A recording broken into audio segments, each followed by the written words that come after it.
Hello, everyone, and welcome to Open Mic on Sunday. We're doing a video earlier talking about Dollard, and we're going to get back to it. I had to go take my son somewhere, so let's get back to it and let's watch a little bit more. Absolutely fascinating video, by the way. I put the video in the description for anybody who wants to go and check it out.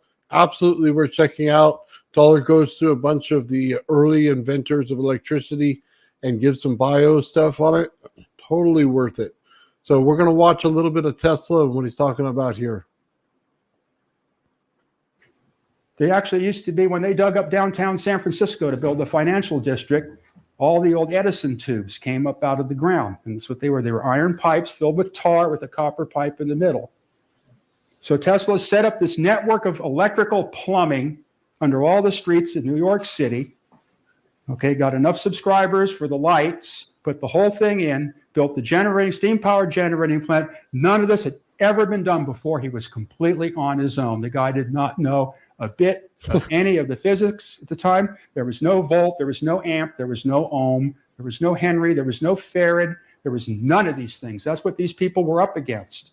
You couldn't open up the electrical engineer handbook and get your resistance tables off the wire. I mean, these guys had to make it out of zero, nothing. So at any rate, they got the thing all together. It was the first power station in New York City. It was called the Pearl Street Station. Okay, and they closed the switch and they tried to hook all the generators in parallel and it blasted. So they got it going in about several hours. They got the whole thing lit, and then hence that point, history. So now the next thing is not only the light bulbs, but now they had the idea of these telegraph relays. Now they got these things spinning in the form of motors. Edison started developing giant telegraph magnets into motors. The famous Edison motor is two very long solenoidal coils that stand almost 8 feet high, and then there's a rotor down in the bottom. You have these large electromagnetics, and what Edison had done was basically just amp up the telegraph magnet, because that's all there was to work with at the time. So this is where Nikola Tesla comes in. So Nikola Tesla comes to the United States. Okay, he's almost turned back because he doesn't have any money. But he has one thing that gets him in. He has a letter of recommendation from the Edison Electric Company in France, if I remember right, either France or Hungary. And Edison lets the guy in. So Tesla goes off on his rotating magnetic field discoveries and all of these things, and Edison just looks at him and, is not interested in any of this stuff. What Edison wants is Tesla to work on motors. So Tesla, because he's already starting to gain a conceptual knowledge of how this rotating electrical thing's supposed to work, points out to Edison that these big telegraph coils are foolish, that the coils are supposed to be wrapped inside the motor. And Edison said, if you can develop that, I will give you $25,000. So needless to say, Tesla went right to work on it.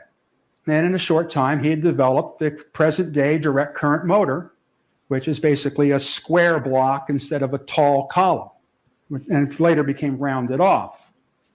So it turned out to be a great success, and Tesla didn't get a dime of his money. So Tesla left and was digging ditches on the street until some Western Union people came by and wanted to know if he would work with them on some of their projects, and he worked his way up, and he worked his way up. And Tesla decided what he was going to develop. He was going to come up with a motor that didn't need all the sparking and rigging and all the real fine wire on the coils and all these complications. He was going to eliminate that up and come up with the perfect magnetic whirlwind, where the rotor would spin in the ether with no contact on it whatsoever by setting up a magnetic vortex. But there was no way to conceive such a thing at the time, because basically everything in electricity was a positive, negative reality. So you couldn't make anything spin because it could either just go back or forth. And they fought and they fought and they fought, and there's no way. You had to have the commutator as the carrot in front of the horse to trick the field. What a commutator does in the motor is the windings come around. There's a switch. And what it does, because the windings only can turn so far before being wanting to be pushed back in the field again or get stuck, the commutator switches in the next set of coils as the rotor turns around. So it creates this kind of phantom thing where the coils are always trying to go towards something, but then they get disconnected in the previous batch. So it's like a lineup around the thing and fools the motor into spinning. But this thing throws off all this dust and sparks, and it's problematic in maintenance. And the motors are horribly inefficient because they have to have these big magnet coils with lots of current flowing through them. So Tesla fought the problem in his head, and everybody told him it was impossible, and he was an idiot for even trying. Think about it. So Tesla was reciting some poetry one day, and then watching the sun go down, and then had this idea, because of the poem he was reciting, was talking in such a fashion that if the sun's going down here, it's got to be coming up somewhere else, and got the idea of the quadrupolar polarity, where you have two plus and minuses at right angles to each other, and you switch them. So what Tesla developed was a way to make alternating current carry around, just like the phases of the moon. And drew the whole thing out in sand. Thing appeared in a flash in his mind, and everything was invented at that point. Because Tesla could go into visions so intense. Did everybody catch that, by the way? He was just talking, and he just told you what they were doing last time, if you watched Dollard on this. And we were looking at electricity and the amp motor, okay, from Faraday. So Faraday had one big magnet, just like this. He ran it on a post, and that's how he got his energy. So what they did was they took a north, south, right? So that it would spin like that, so they can get alternating current out of it. Just the same thing he just described right there in what happened in Tesla's motor. It's interesting how we can get, 40, 50 years from that point, and we still have to relearn the same thing. It was just interesting from one of the last live streams we did, and we were talking about that. I'll get back to it. That Tesla was renowned for building motors in his head and running them for months to see the rate of bearing wear. Oh my God. So you're not a normal individual. So we can only imagine what went on in his head. So Tesla worked with this and got it developed, but gee, nobody seemed to want it. And Edison got really upset about the whole thing. So Tesla's about ready to give up on it. He meets a guy by the name of George Westinghouse. George Westinghouse made parts for railroad trains, mostly the brake system, the Westinghouse Brake Company. Okay, now some of those brakes are magnetic. So he was already geared up for coils and solenoids and things to actuate the brake mechanisms. So Westinghouse decided he had enough money, he was going to support Tesla, and they were going to make this thing and make it work. Well, Edison didn't like this at all, so Edison turned into the gas companies. The very thing that screwed Edison. Edison repeated the whole process and delivered it all to Tesla. So what Edison did is Edison started getting reject circus animals, hiring kids to gather up dogs and cats off the street, and he would have them Westinghoused on stage, which was about 2,000 or 3,000 volts of alternating current, about several amperes. So he had to have a big machine somewhere to produce this, but that never really showed up in any of the old pictures. But what did show up in pictures was elephants just crumbling to the ground with smoke shooting out of them. So we're talking about 50, 75 kilowatts to do that. The electric chair is 5 kilowatts. So you cook up a big slab of meat in the oven, you usually got to have about a 5 kilowatt cooker going for a couple hours. So that gives you an idea how much juice it is they put through the body. So Edison invented the electric chair using alternating current in order to put Tesla out of business, and then started spreading these stories of the fantastic dangers of alternating current. So Tesla was getting rocks through the window and the whole deal, and he's trying to push all this forward. But Tesla really pulled a good one on him. Okay, at this point, Tesla had already invented all that motor stuff, and he was onto something even bigger, even more fantastic. All right, guys. Here's one of the best parts when he starts talking about this Tesla coil he did and pinging the earth and stuff like that, and some of the things he did overseas. So I'll go ahead and play it, but I just want to make sure you guys listen to this. It's very important. So he wasn't really worried about a lot of things other than just getting his money. So here's what Tesla discovered. Tesla discovered a completely new type of electricity, unlike DC or AC. Another type of electricity. It's called impulse electricity. Need to stop for just. This impulse electricity behaved in a fashion that was completely extraordinary. It was getting back into the ether electrical concepts, because what it would produce would be so bizarre that it almost looked like the aurora borealis appearing around his coils. So what Tesla found is this type of electricity, rather than being damaging to the body actually seems to benefit from it. So Tesla was destined to give a demonstration of his more recent researches. He was already famous for his motor. Okay, and Steinmetz was already put in business in order to mathematically analyze the Tesla system so that General Electric could defeat Westinghouse in the Tesla patents. So that's how Steinmetz got basically started in the thing. And Tesla built all this stuff in his head, and he left no engineering math. He didn't need any of that.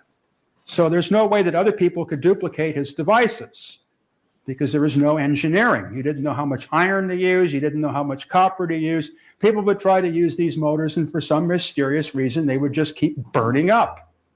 And it was Steinmetz was the one that discovered why.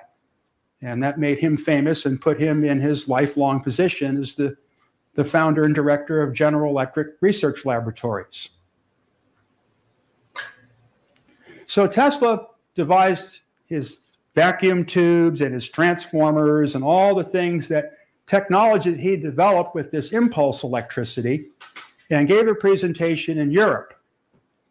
And it was so fantastic that Tesla was immediately a worldwide hit, not only as an electrical scientist, but as a magician. What Tesla had accomplished, which nobody's been able to duplicate to this day, is he connected himself to these devices that he packed over there, closed the switch, and how many people know what a neon bulb is? You know that the funny glow that covers the metal electrode, it's like a fire, but it's not really a fire, and it kind of looks like a jelly, but it's not really a jelly, but it's the plasma, the glowing plasma in the neon bulb. Tesla's whole body lit up like a neon tube cathode on stage without a burn or a mark on his clothes. And then he pronounced, "Here are the dangers of alternating current," and laughed.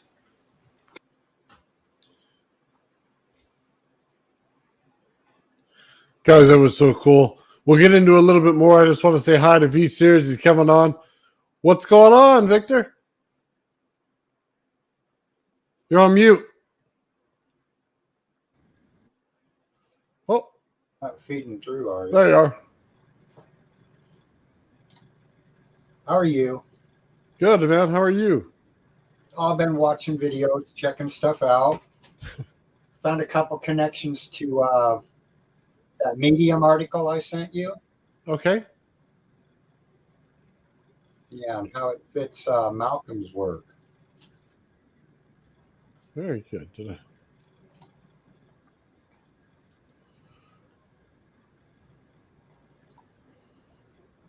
Oh, man, it must have been a while back. You have it on you? We can look at it? Let's see.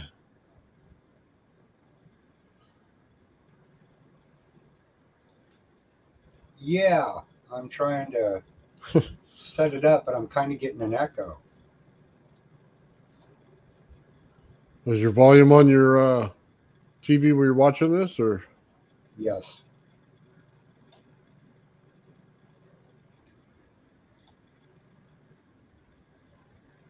Yeah. It usually does it. Okay, so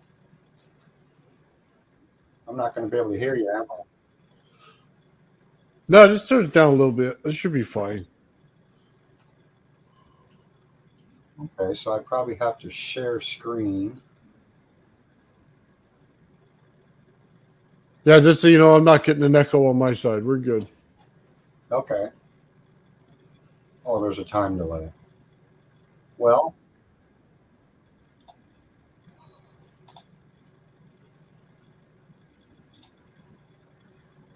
Uh,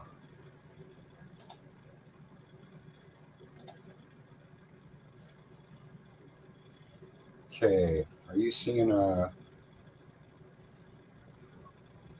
All right, this article, I should get to the top, came off of Medium. Talks about prime numbers and atomic structure, a pattern reveal. Okay. And even though it deals with prime numbers, if you can get in Medium, you can go through it. It ties the fields of mathematics, physics, chemistry, and astronomy. It Okay. divides a circle into 9 segments Okay. and then lines up all the like elemental numbers like the other people are doing. Yeah. But the point I'm reading through, there are 3 parts, 3, 6, and 9. They are highlighted in yellow. These sections contain only composite numbers. Primes will never appear there, Okay. except for the number 3. Are you guys seeing this on the screen? Prime numbers in Tesla? Yeah, we got your thing Okay. up on screen. We're good. Well, anyway, the pattern further evolves. You got the 3 zones that have no primes. So it seems to me that those 3 zones correspond to spirals where there are no matter streams. That's a clear stream. With no primes, there's no building blocks. And so the reason we would need that 3, 6, 9 pattern, you know, for crossing bridges and all, when it comes to the photonic alchemy, I believe that those 3 bridges give this effect to the plasma discharge. The 3, 6, and 9 are those 3 little peelings away of new material. They allow for the process to dump out the material we're trying to create.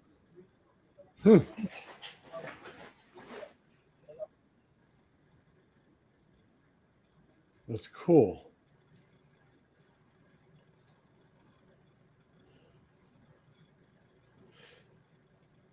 Here's a question for you, Victor. Have you looked into the p-adic numbers? Yeah. I have a few pages where that kind of works that I saved. I'm working with software called Mathematica. I've got a home version and a new laptop to dump that into.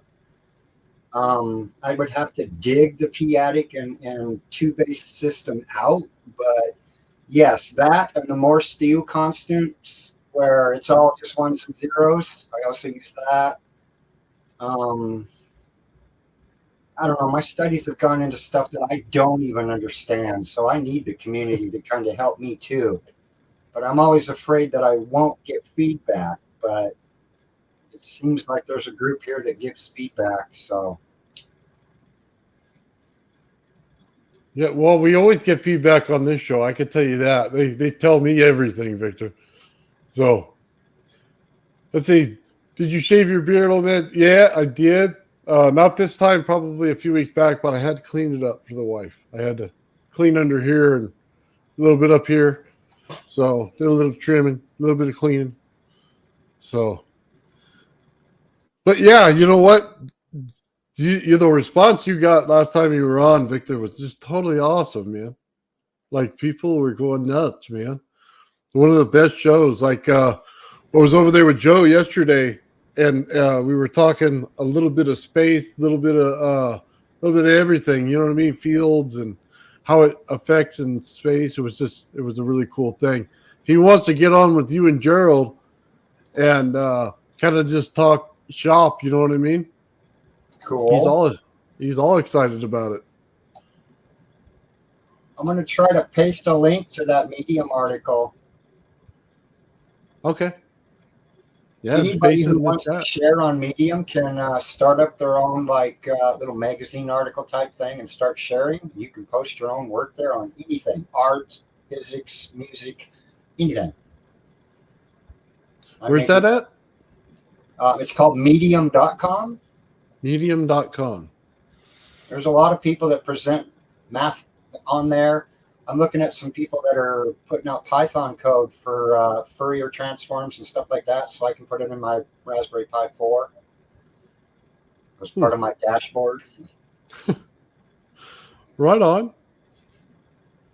Oh, I like that FlameJet 51 too. I noticed he's using those modules I talked about, those music modules. Yeah. Some pretty cool stuff, man.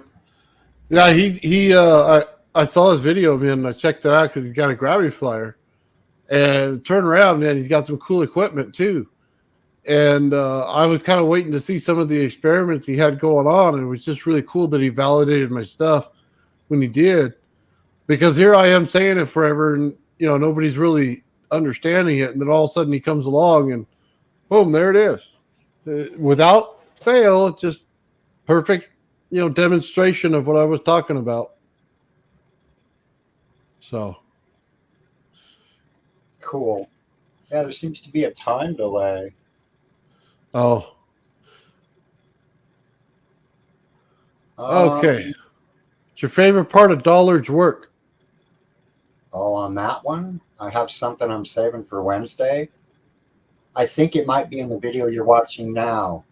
He talks about the Alexanderson antenna. Someone in my first interview with you mentioned I should look into that, so I did.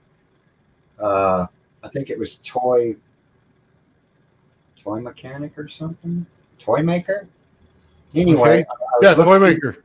I was looking into the Alexanderson, and in one of his Dollard's interviews, he talks about you could have an Alexanderson antenna in one city and one in another, and be standing in one and instantly be under the other. And remember when we were looking at fractals and found that spinning one that connected two flat planes over to another one, and I said, oh, Yep. that would be like a way to teleport? Yes. Well, when Eric Dollard said it, I was looking at it going, oh my God, I found the fractal pattern, and I think I have a mathematical way that we might be able to try to draw it up and test it as a model. Really? Yeah. Oh, we'll have to talk about that then. That sounds really cool. Yeah. Nobody's gotten there, I don't think. I think Dollar was talking about it, but I haven't seen the experiment of it. Yeah, me neither. But I do know they're working on an Alexanderson antenna system with someone called Griffin Brock that's part of EPD Labs also. So I am hopeful that this math will fit that and we'll find a place to actually test it. That'd be cool. Yeah, I'm going to start testing here in the next week on my Tesla coils. I'm going to make them resonant to each other and then just transfer energy without the second one plugged in. The only thing that's going on to it is ground wire. So we'll see what we can get done. Sean and I were talking about it. And Sean's the guru on Tesla coils. What was that right there? That's your ZVS? Yeah. Nice. My little one. And Getting in the I game went with it. for For the Tesla coil? Nice. I might later, on the big spark gap after I wind a big coil. But I'm considering trying to pay somebody to do some 3D printing and or else a whole coil, and I'll pay them shipping and their time and materials and whatever. I just can't afford $300 from the guys in New York. Yeah, no, I get you. Yeah, those things cost a lot to send because of the amount of wire. I haven't figured that one out to get it cheap. Yeah, the work is no problem. I can print stuff off for you if you need it. You know what I mean? I think we're like $15 in shipping. I think that's what it normally comes out to. But I could do that for you if you just want the same one Ben and I have. That'd work. The one I first designed is a slightly little different formula than what Marco puts out, or at least I have like a perfected measurement for what I believe they should be to reach the number that was found in the let there be light equation. Okay. But in mine it was 14 of those side pallets, two Okay. sets of 7. I don't know how much that would change the 12 and expand the center disc out, but Yeah. I don't know. It's all about the winding because they all go in a certain little hook to go around. You know what I mean? The thing. Right. And if you're good with winding it, then yeah, have at it. You know what I mean? I don't mind printing it or putting it in CAD and doing it. But if you, the thing is, you got to worry about is where it lines up to everything. So just as long as it does, you're good. Okay. I say that because it goes I could deal one with- over. I could deal with one that's just like everybody's doing. That way we have a consistent form for the Yeah. measurements. Okay. Yeah, because it's always one over, one up when you wind it. So it'll go up one way and then you go back the other way. So when you start changing the numbers in that, though I trust your math, it's a lot when you start to get to this because you have to realize how you wind it first. Right. Well, I noticed in the Malcolm's thing, he's using 16 units, Yes. which totally blew my mind. I've got these pieces here.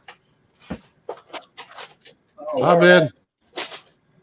I was going to make a capacitor out of these pieces. They're exactly like Malcolm's form with the circle and the little come down to the point. Okay. It was supposed to be like a bow tie antenna, only using circles. And then when I saw him using the same thing, I was like, holy cow, no wonder I like put that on the side. It was I was going to apply it wrong or only one element. Yeah. So, yeah, it was surprising seeing it. I like it. Nice. Yeah, I think that would help. You know, Ben and I are working on the same one. You get working on the same one. We all have different ideas of how they work, and let's see what we get. I mean, that's the best way to go. So what do you have? What else you have happening today? Nothing much. I'm just watching Little Dollar. I watched it yesterday, man. It's best dollar video I've seen. The cleanest one. He comes out clear, and you can actually understand everything without reading the screen, if you know what I mean. So Is this the one where he discusses that Alex Anderson and mentions teleportation is in the formulas? I believe he did. I'm trying to think in my head which part he got to. I think he was already past it, but we can rewind. Old school. We can just click it, I guess. So let me find it. Halfway through it, it's the end of the movie. Is it? Yeah.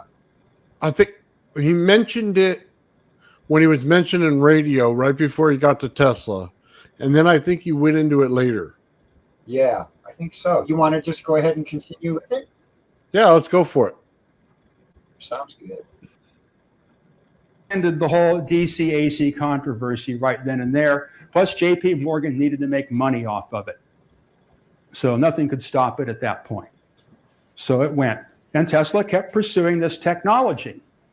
So what Tesla found is Tesla came up with a situation that kind of defeated the whole physics end of the electrical engineering world. And that's basically why there's no knowledge or information on it, because it's just completely blocked off. These things are impossible. They can't happen. But, you build Tesla's devices as he prescribes in his writings, and you will get all these effects. I've duplicated just about every Tesla experiment. In fact, actually, I'm very famous for being probably the only person that has ever duplicated Teslas in experiments. And it's not because I'm smart or that I talk to space aliens. What it is I don't make any improvements on the historic study. It's that simple. I just do exactly as instructed, and it all works exactly as described. So Tesla had come up with a way with this high-frequency experimenting and the mechanical analogs that he developed to go along with it to defeat the action-reaction law, or the Newtonian law, where every force has a counterforce.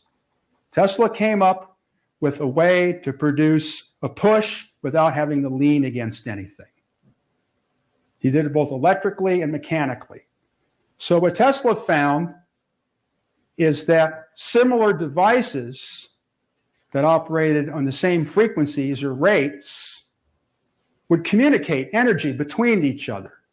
So what Tesla did was basically at that time discover radio. But the thing about Tesla's radio that's different is there's no real energy loss between the two devices. In other words, you can transmit from one device to the other, and there's not, it's like there's nothing going on in between.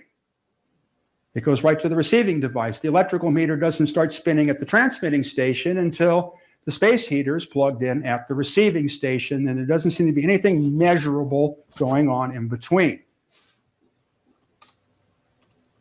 And Tesla's aim was to produce a worldwide power system that was based on this principle, and the power system would be tuned to the natural resonant frequency of the Earth, and you could just simply disconnect all the generating stations, because the solar system would run the electrical plant. It would be one with the electrical system of the Earth. So what Tesla had to do is he had to do an experiment in Colorado to prove if he could resonate the Earth and make it take off. And it's too bad in that day and age there weren't videotape cameras, so somebody could have got documentation of what this guy must have unleashed. So what Tesla did is he figured out the frequency of the Earth, or the harmonic that he could use, which he started working at about 80 kilocycles, and eventually he worked his way down pretty close to 50 before the thing was all tuned up. It was a transformer that had a coil 50 feet in diameter. The output terminal of the thing was on 100 and something foot, at least 100 and something foot mast. And the idea was Tesla was going to send an electrical pulse into the Earth. It would bounce off the inside of the Earth and come back at a certain time with a certain increase or decrease in energy level. And he was going to continue this process, in microsecond groups, as these 50 kilocycle waves are echoing in the planet, until what he would produce, it would be a giant electrical fountain of the Earth's activity at that point in Colorado, which is kind of a place where it was safe to blast because nobody would get hurt. The elevation was good, and this is the place he chose to do it. So when Tesla closed the switch, after all the experiments and tests, he produced for a period of about maybe 1 minute a standing lightning bolt at the terminal of his giant transformer in the building that contained it. Not just one pop, almost standing lightning bolt, modulated at about 5,000 cycles a second from his capacitor discharge switch. So the sound must have been something that was unfathomable to describe. Tesla succeeded in concentrating the entire electrical activity of the Earth into his station in Colorado. So he packed up his bags and moved back to New York, and Long Island began to build the final station where this was not an experiment. It was something that worked. So he could start applying it to electrical transmission. Well, yeah. Okay. Sorry.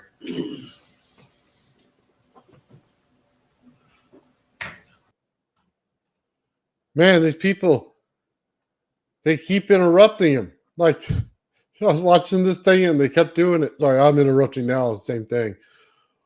But yeah, it was just interesting that he goes to Colorado Springs and does this. And he's talking about the resonance frequency, the coil. Well, when you put that rod down the center, that frequency changes. That's why nobody gets it. That's why nobody can repeat it, because they don't follow everything, because they don't know everything. This is one of those things that you do, you see, you replicate, and you start to understand why. He says it was in, 50 kilohertz? That thing got down to the hertz. Why do you think Tesla built the earthquake machine in hertz, in very low hertz? It's the same thing. He's showing you something, and he's got to start to listen. The earth resonates in low hertz. Everybody talks about all these frequencies for everything, and then they forget the resonance frequencies. They're not frequencies. So you go put the frequency in to your frequency generator, you think you're getting something.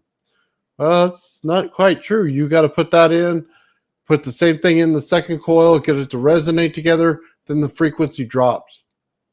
So it's just an interesting fact to how this stuff is working. But it's something that if you knew it, then you would change how you saw which frequencies that they're talking about when they say, 432 or this one. Well, you got to make that frequency. You can't just put it in. So a little bit of different aspect. I'll get back to his work though.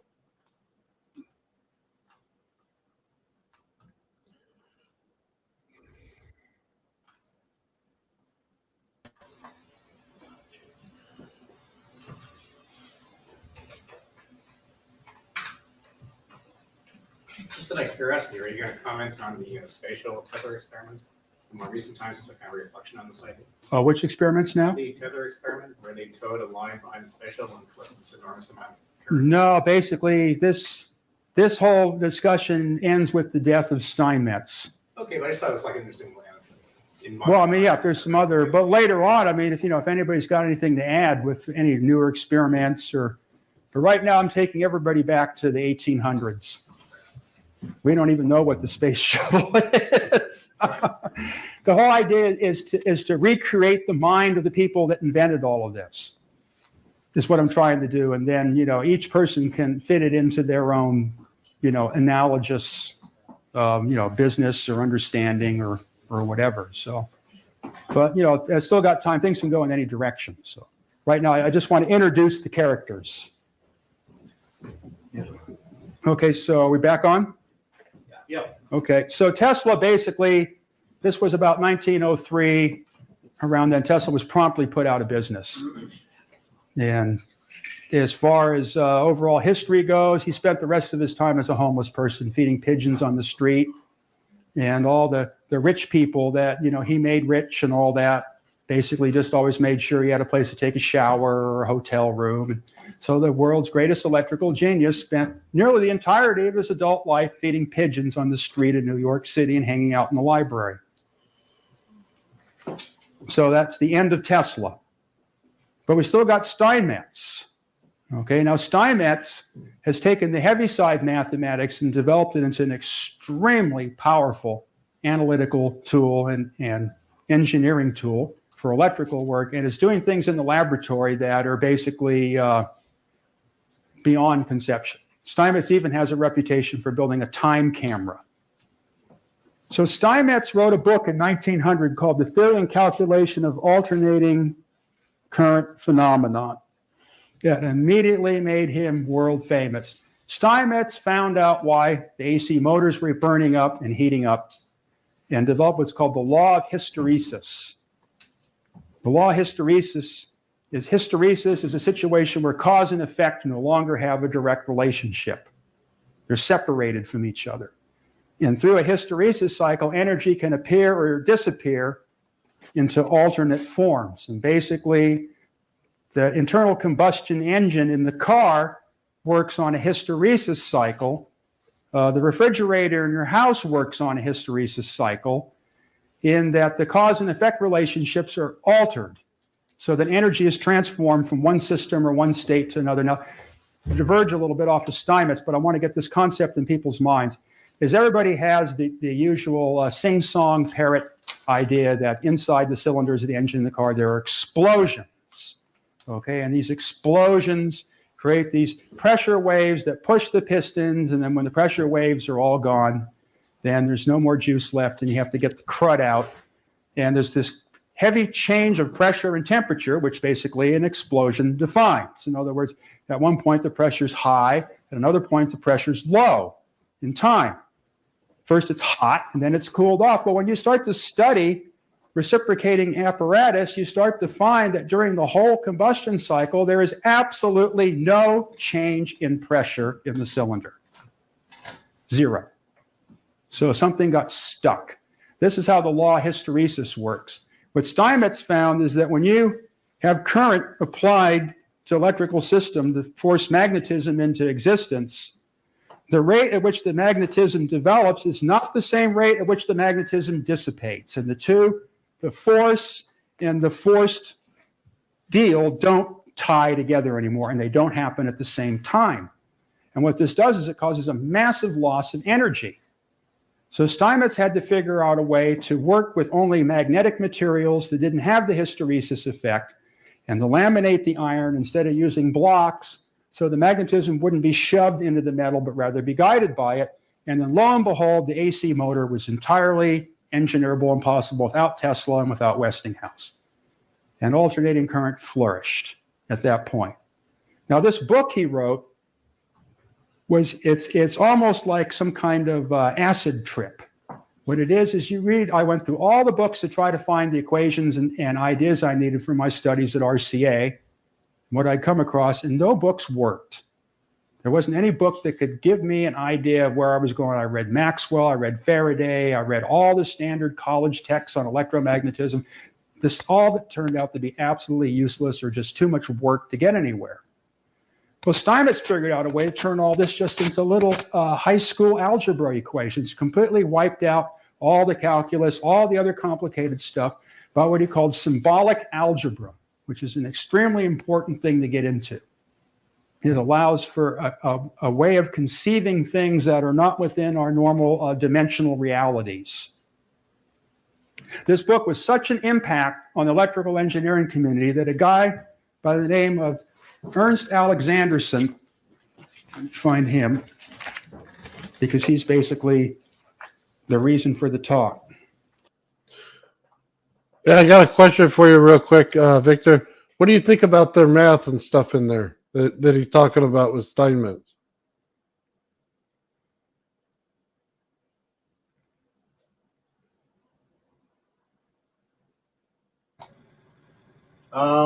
I've only just got his books to start looking at that, but it's early radio theory, and he was going through it all. So that's why I think that the symbolic fractal math that I have is Right. the way of describing electricity. So that's what I'm working on.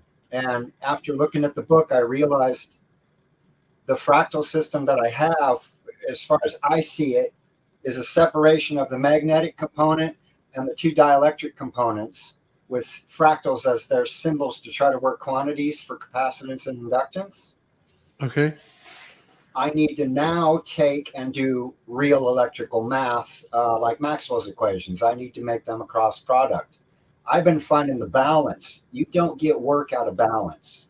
No. I have an equation that shows pressure and what's going to come out of that pressure. That's secondary. I didn't show last time. But I wasn't sure what the ones were in the stream, but now I think it might be voltage. Yeah, anyway, I have a symbolic math I think makes this part that he says is missing, and what Fractal Woman says is unknown physics. Huh. I like Very it. I'm working the books. I have all three of his. I don't have versor algebra yet, but I don't want to muddle my mind with that at the moment until I find some connections. Right. But anyway, yeah, I need to start taking the two quantities and multiplying them now. And that's going to start giving, I'm hoping, the speed of light and all that other. Nice. Yeah, Toymaker is on me every time I do a show or I release a video about Steinmetz. So I actually had to go back and read, listen, do some things, and figure out what he was talking about. So I was actually really excited. I think Dollar does it when he comes up here in just a little bit.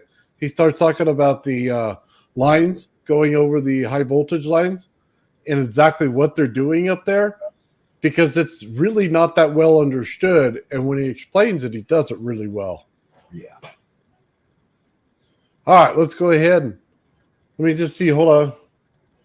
We have, let's see, V series. That's the close magnetic and dielectric, and have distinct geometry and combine the fractal patterns with the time. So, do you understand that? Sorry, I didn't read it very well. Yeah. In that first show, I don't know if I showed you guys. I took my books in the house. Yeah, I actually grabbed her matrices for the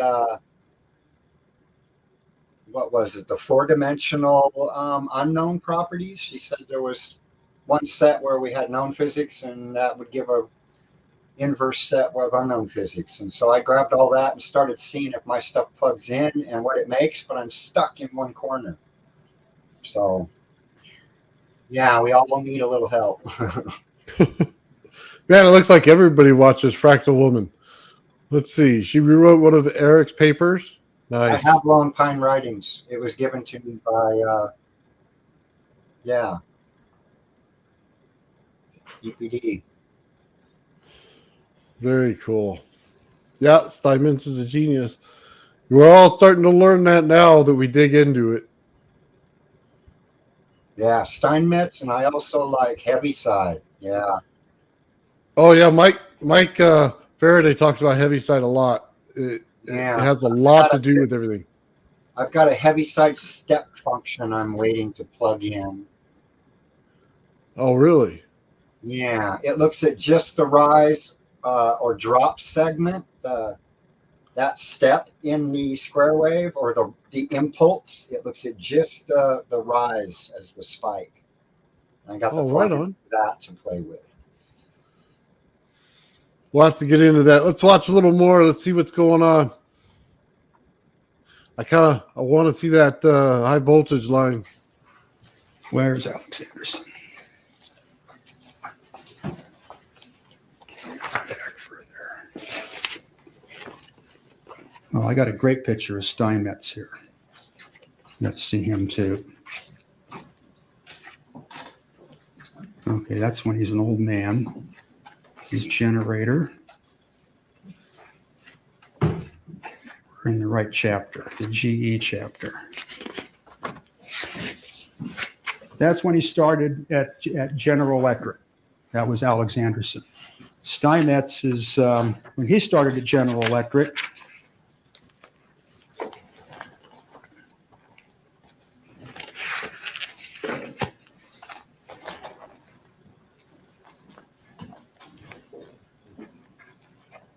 Edison. Here we go. That's Steinmetz when he first got started in his mathematician career as a radical in Germany, writing an underground newspaper.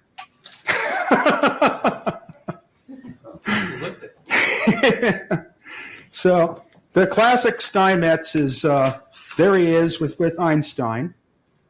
You can see, here he is in the middle of the whole crowd. Can you, there you go, there he is in the middle. You can see his deformity. But he was the brain behind all the rest of them standing behind him. And he always had a little smile on his face, like he knew something that nobody else did. He was a Stephen Hawking of his time. Here he is at his prime. The cigar was a fixture. If it was taken away from him, he disappeared into the bushes, and the whole GE crew would have to hunt the woods in New York to find where the rat was hiding.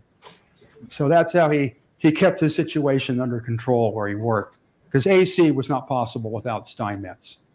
So Alexanderson got a hold of this Steinmetz book in Sweden, where he was studying electromechanical engineering, and jolted him to the point where he got on the first boat and came straight to GE Labs in New York and to stand in front of Steinmetz. And Steinmetz took him right in, and they developed a type of radio that is now like the Tesla system, but another type of radio that's of equal importance in the whole situation here. Having all of Steinmetz's mathematical abilities and knowledge and GE Labs at his disposal, the whole idea was to get around the Tesla patent. You could not develop radio unless you got around the Tesla patent. So what Marconi did was circumvent it by suing, okay, and then screwed the whole thing up into something that resembled Tesla's system, but wasn't Tesla's system.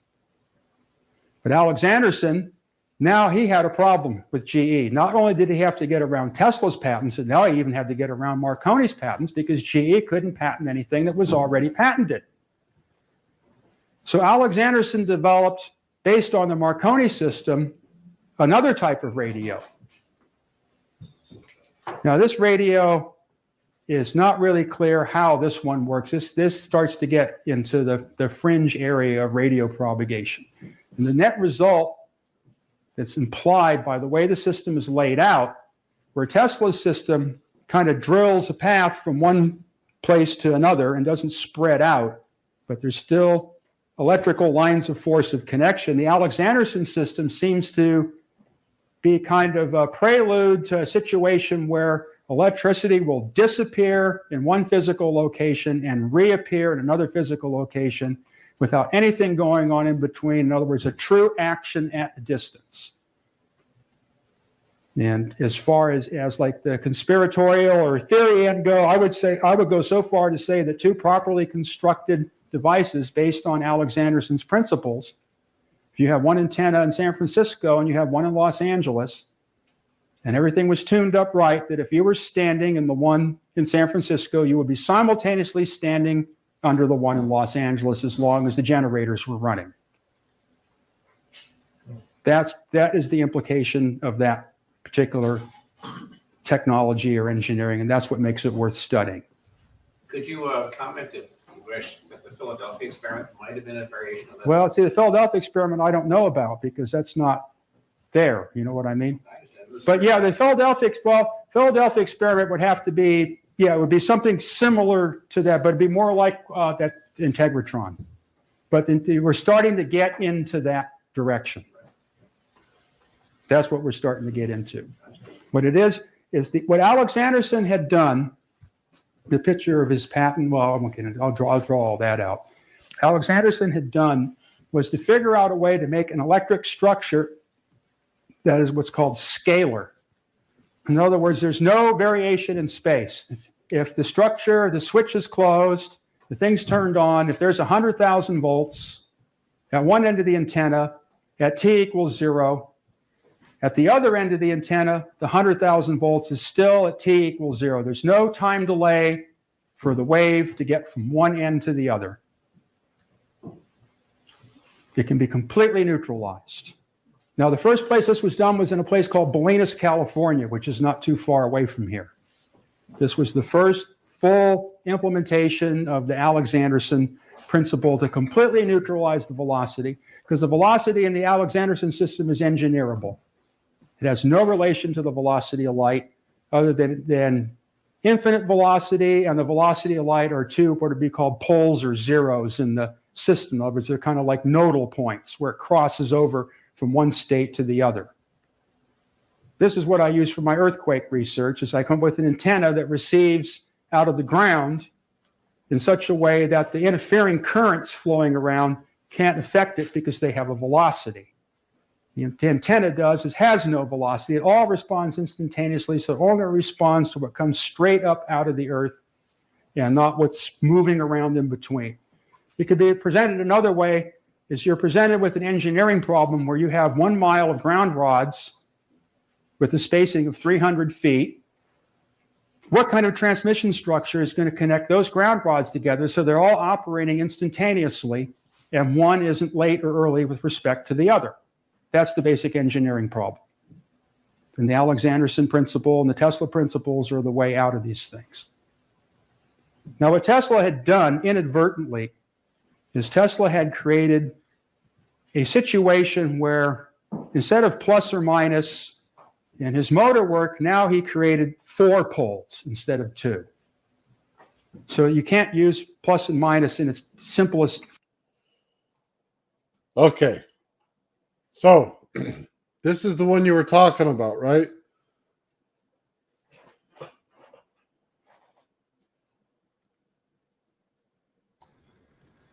Yep, that's the one. So, sorry, the name's passing me up right now. So, the radio that he wanted to build was whose again? Alexanderson? Alex Anderson. And he used scalar fields? I'm not exactly sure. I have to go back to eMedia Press and see the work that they're doing there. Griffin Brock and Hakases and Eric have all been working on some seismic sensor equipment and building a great big Alexanderson antenna with a really large capacitor. It's a pretty cool system.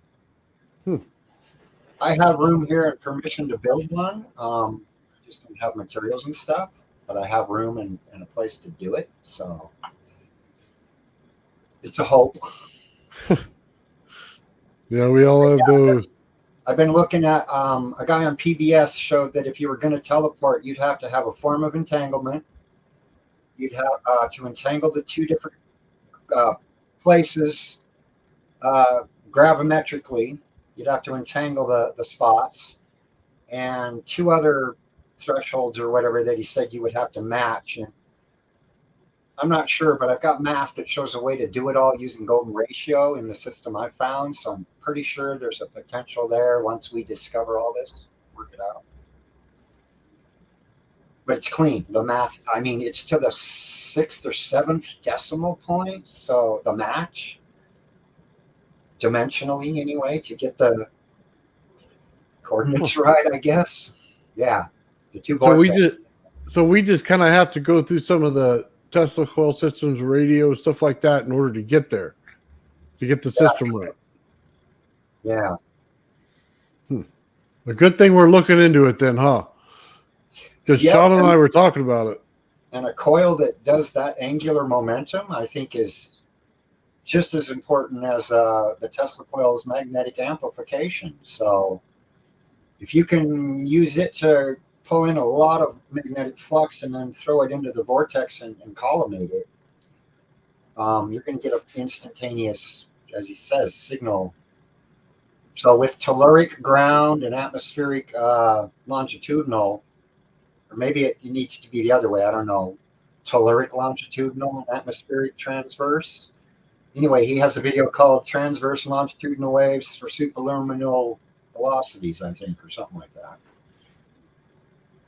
Gotcha. Solid E Media Press. Aaron Murakami is like the base unit for Eric's EPD Laboratories. So all the material there for him and Paul Babcock and a bunch of other people is in there. He does energy and Tesla conferences practically every year for like, I don't know how many years. And I didn't know that they were like so close to me for so long. Huh. Hey, Ben, how's it going? Hey, Ben.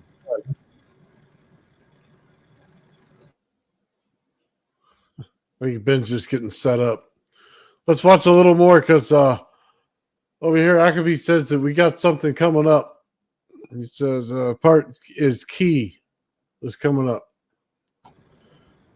Yeah, that pi over 2 times c, that's the corner that is kind of throwing me off. Pi over 2, and then there's a one with square root 2. All right. We'll check it out. You're on mute again. You got to take it off.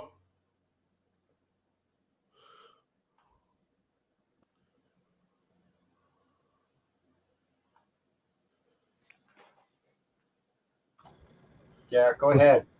So, Yeah, the 4-quadrant or 4-phase system, that's something I noticed. I was showing that butterfly fractal the other day for the Earth, but I found where that is like in a lot of different oscillator systems. And it made me think of Doctor Who once again. That same butterfly fractal I noticed on Malcolm's work, he shows it as being the pattern for the double vowels in the heart. One larger and smaller doing the 2 vortices. That same butterfly fractal is heart. Heart, if you move the H, you get the word earth. nice. So the 2 patterns. And then it dawned on me, well, maybe what I need to work out is the math system to take 2 heart fractals, because Doctor Who has 2 hearts. He's a Time Lord. And you stitch the 2 together as though you were sewing up a baseball. That would give you a 4-phase kind of sine wave curve that you would need to maintain, which when you open it up is your plasmoid structure. Key. Nice. That's cool. I'm a big Doctor Who fan, by the way, so that's really Me awesome. too. So if you guys just caught that, there's a key component there. Nice. It's 2 to tangle. Entangle? Anyway. Tango. Yeah. Let's see. What's Benny working on? Ben, you're working on your little circuit over there? Yeah, so the Bedini circuit is complete. What I'm doing right now is I'm going to be attaching some speaker terminals for easy access. So I'm just going to Nice. solder those on the back. All right. Right on. Let's see what the important part is now. Let's watch it. Form anymore because now you have 4 instead of 2. Let me see if I can get into the plus. Is this thing erase, this grease thing? Or, okay. Well, not easy. Let's kind of get into plus and minus a little bit and see what all of that really is all about, rather than something you just heard somewhere when you were 12 years old.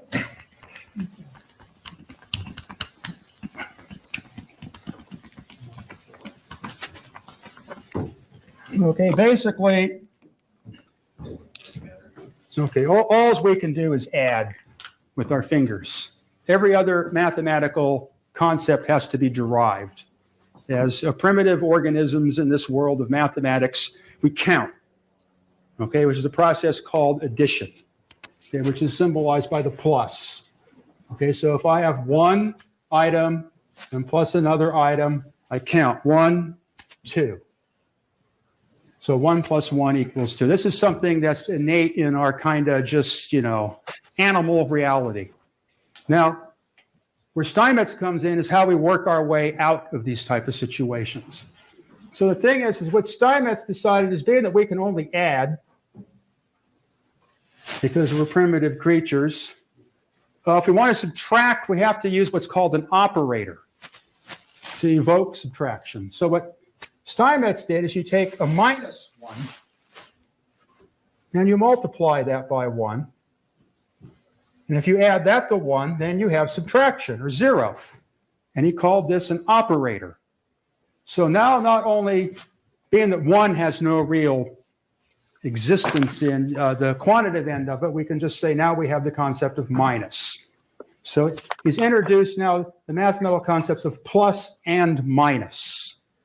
Okay, and the way we derive these type of equations is we take 1, okay, and we take what's called the square root of it, okay, or we take 1 to the 1/2 power, and this gives us plus 1, as most mathematicians would know right off, and minus 1, because the square has to have 2 roots. So what Steinmetz decided, let's just keep carrying this on so that we can get Tesla's 4-pole electricity into equations. So Steinmetz decided, let's go 4th root of positive 1, which has to have 4 roots. So you end up with 4 roots. You end up with 2 that are the square root of 1, which is plus 1 and minus 1.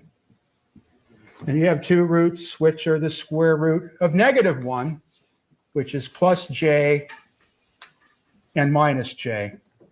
So now we have 4 polarities rather than 2. We've scaled it up. This is what Tesla visualized in his visions in his mind, but Steinmetz turned it into a very simple algebra. There's no sines, there's no cosines, there's no trigonometric functions to deal with or any of that. It's a very simple algebraic situation. So now what Tesla did when he moved from the alternating current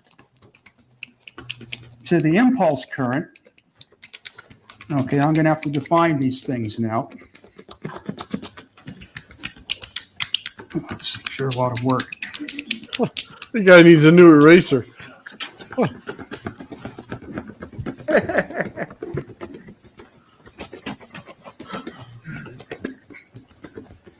Okay, in the telegraph days, we have what was called continuous current from batteries. In other words, as time moves forward, if we have a device which basically measures the current, it's always the same. It's always constant.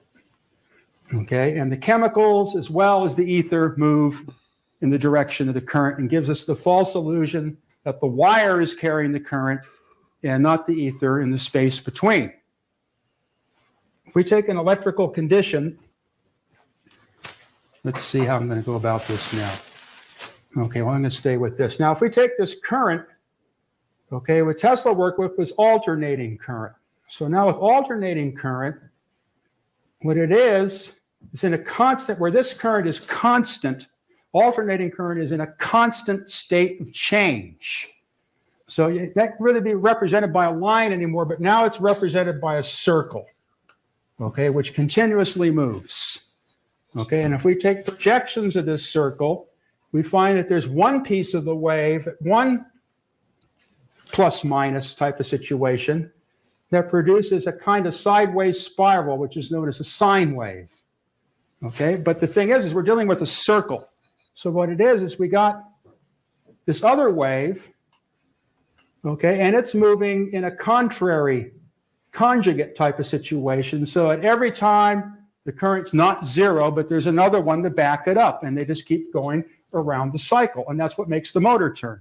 We start off with +1, and then 90 degrees later, plus J appears, and then 180 degrees later, -1 appears, and then 270 degrees later, minus J appears, and then 360, we're back to 1, so that the piece of iron inside the motor doesn't have to be connected to anything, because now it's just simply following the magnetism around. It becomes the perfect electric motor.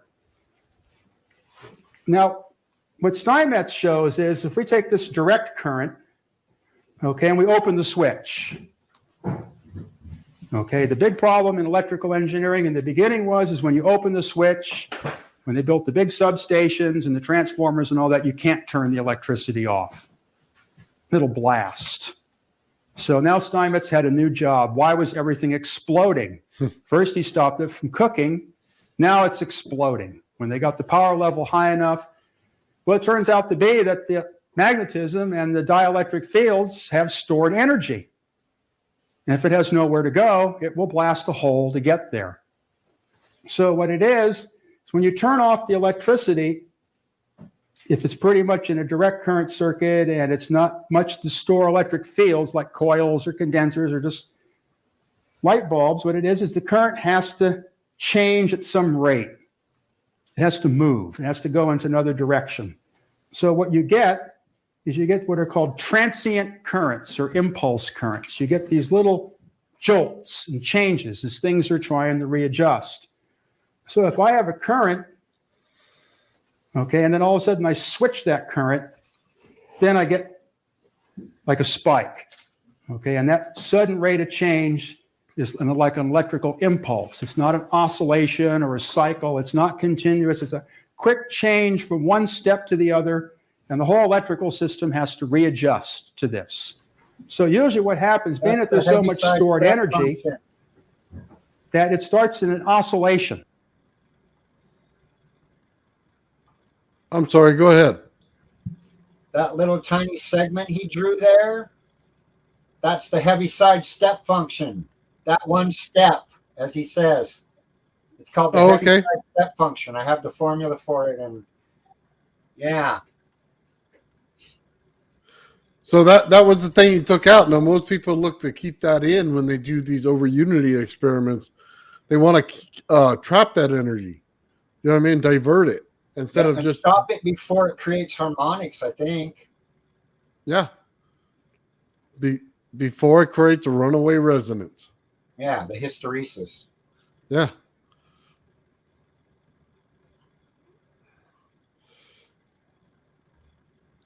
Let's see. Crystals. I got something going on with a tourmaline that I've polished like a prism, and then a stone of unknown origin. I like those. Joe and I talk about those things. When you get one of those weird stones. I love those things. It was brought to me 38 years ago. It's electrically conductive, and I don't know what it is, but it's obviously man-made. Somebody's making a battery out of the rocks around you, or what? No, it was a polished crystal. Okay. But I haven't been able, every time the name that was written on the piece of paper wrapped around the cotton ball the stone was in, the guy that brought it to me 38 years ago wanted to make a trade. He thought he had a diamond, but you could tell by the refraction off the light, it was effervescent, so it was not a diamond. And then I read the piece of paper, and I've been looking up what it is on the internet and can't find it anywhere. Really? You'll have to show it so we can all take a look at it if you have it available. I'll have to talk to you about it in private, see if maybe you want to do that or not. But I mean, Okay. the electrical experiments I play with, yeah, that I can do. Okay. Yeah, I always like to talk about rocks, man. I love crystals. I love what they do. I love trying to get them to turn on. You know what I mean? Pulse them, hit them with water, do something, put some electricity in there.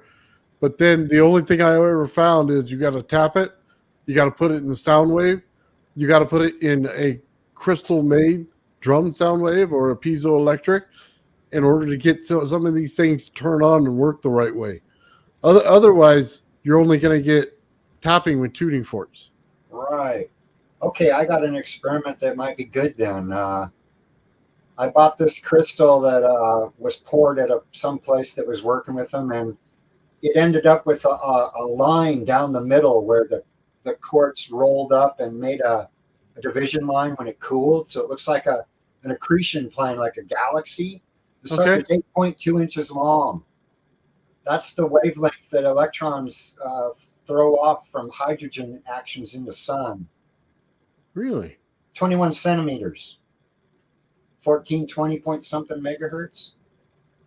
It's a blue light photon. It's 8 point.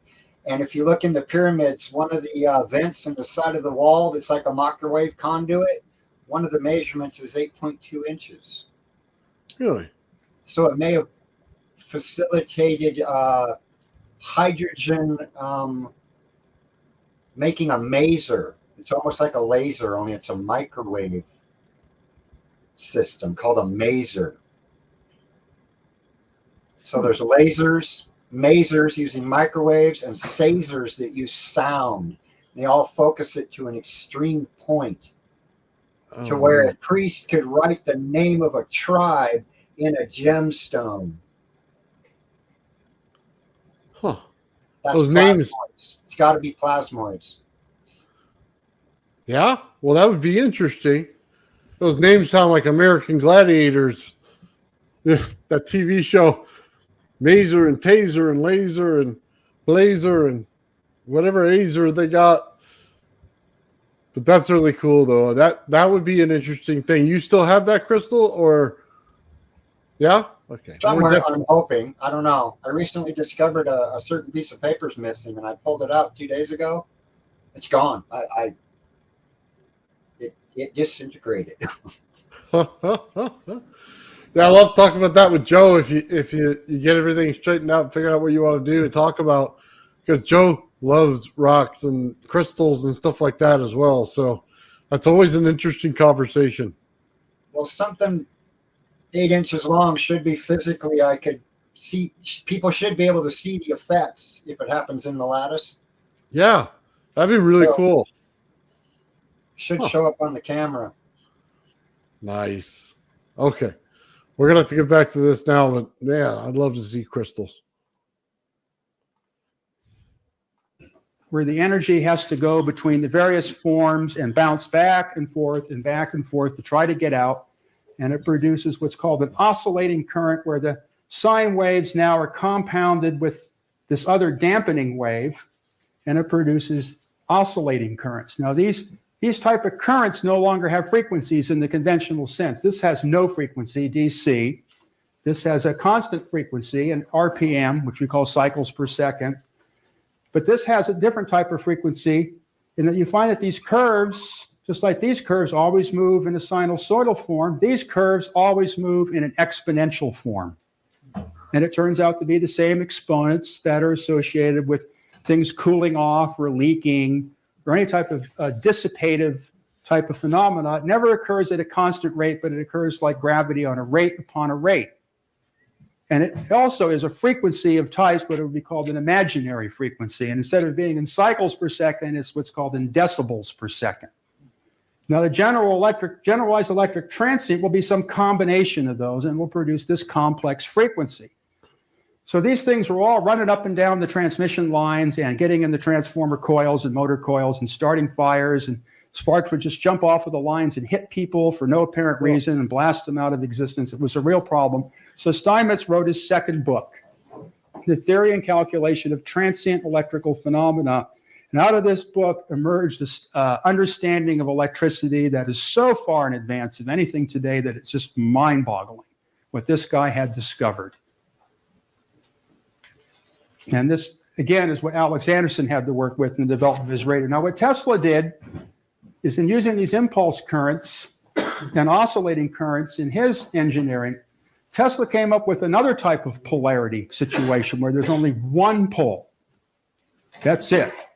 In other words, it's not even the square root of one anymore. It's the one root of one, which is just one. There is no plus and minus. Tesla came up with an electrical device where he could connect it to something like the Earth, and it would create electrical movement in the Earth, but it wouldn't have anything else to connect to. It was a one pole. It was just simply a plus. There was no negative. There was no return circuit. Because the situation is like I explained, if you're going to transmit electricity or receive electricity out of the ground, you put in 2 ground rods in the earth, okay, and you connect these to a battery. The telegraphers tried it, and that's the first thing they found out is most electricity just goes between the ground rods. Now, if I make that alternating current, well, it's just going to be the same thing. I can make a quadrupolar alternating current, then you got 4 ground rods. All it's going to do is spin around inside. So the problem is how are you going to do something where you can transmit into the earth and not deal with the circulatory effect?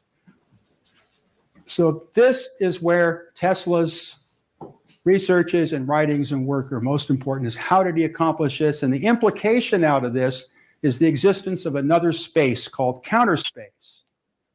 Shortly after these things started being developed, a guy by the name of Rudolf Steiner started to come up with a way that the mathematics, him and his followers, would get into this what he called a counter-spatial situation. In other words, now there's not just one space, but there's 2 spaces. And it's very similar to this addition and subtraction situation. Now, the thing that makes electricity so interesting and worth studying is the fact that electricity, and always being a 4-pole situation, exists in never any less than 2 dimensions at one time. There is no electricity unless you have magnetism and you have dielectricity. Otherwise, it's just magnetism and dielectricity. Until the 2 are united in some type of geometric configuration, you do not have electricity.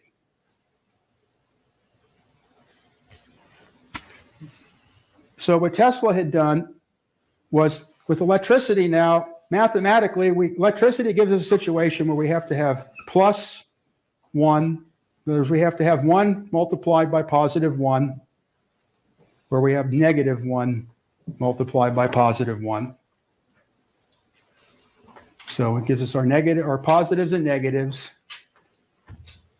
But now in another situation, we got this counter space situation. Now we have to figure out how to express that. Well, now we got 1 to the +1 power, and we have its conjugate +1 to the -1 power. So now we have taken a step from addition and subtraction to now we have multiplication and division, which is a more compounded, abstract type of process.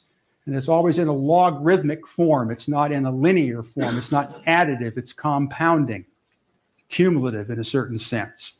It's a situation like 1, 2, 4, 8, 16, 32. It's that type of situation.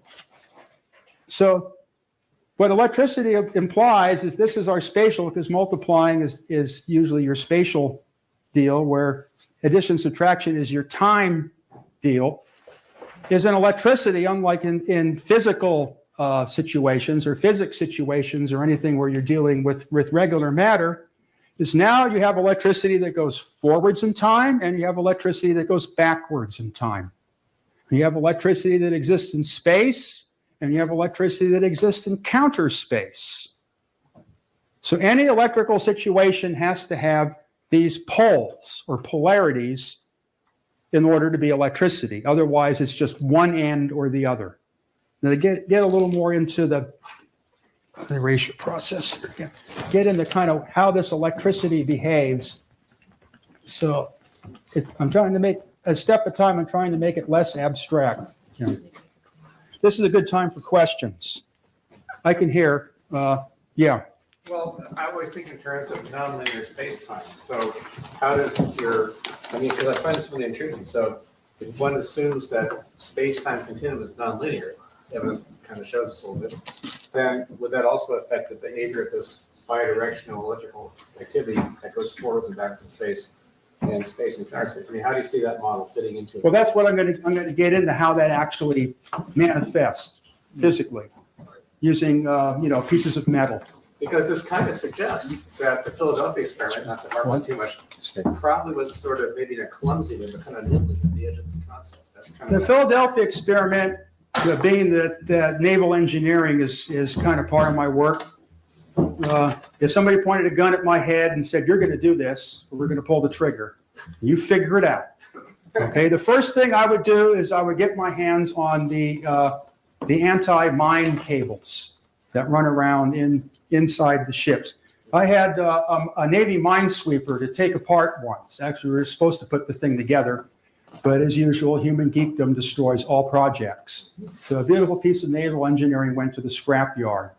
But this thing was filled with cables, that the purpose of the cables was to make the ship magnetically invisible. Okay? I sort of see where you're going. Yes. But I'm just saying that since very recent evidence has not proven the existence of gravity waves and that space-time is, Oh, but you and that space-time can truly be shown to be nonlinear, then it kind of gives credence to this idea that you would have space, counter space, and sort of time, anti-time. right. Well, see, the thing is, I don't, in this period of time and mentalities and all that, not really thinking so much of time, space, because I haven't really combined them together yet. Okay. Because then I have to use a differential equation where not only am I varying with respect to time, but I'm varying with respect to space. So I might try to push that far, but right now I'm just kind of, Let's start with groundwork. Yeah, okay, yeah. Yeah, I wanted to ask about the ether, whatever you want to call it. But right now, the ether is equal to, it's related to, the permeability and the permittivity of free space, which is equal to 377 ohms.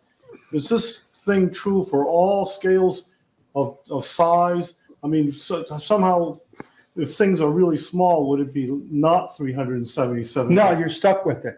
I mean, are you claiming that it's 377 ohms? Always 377 ohms. Regardless of scale?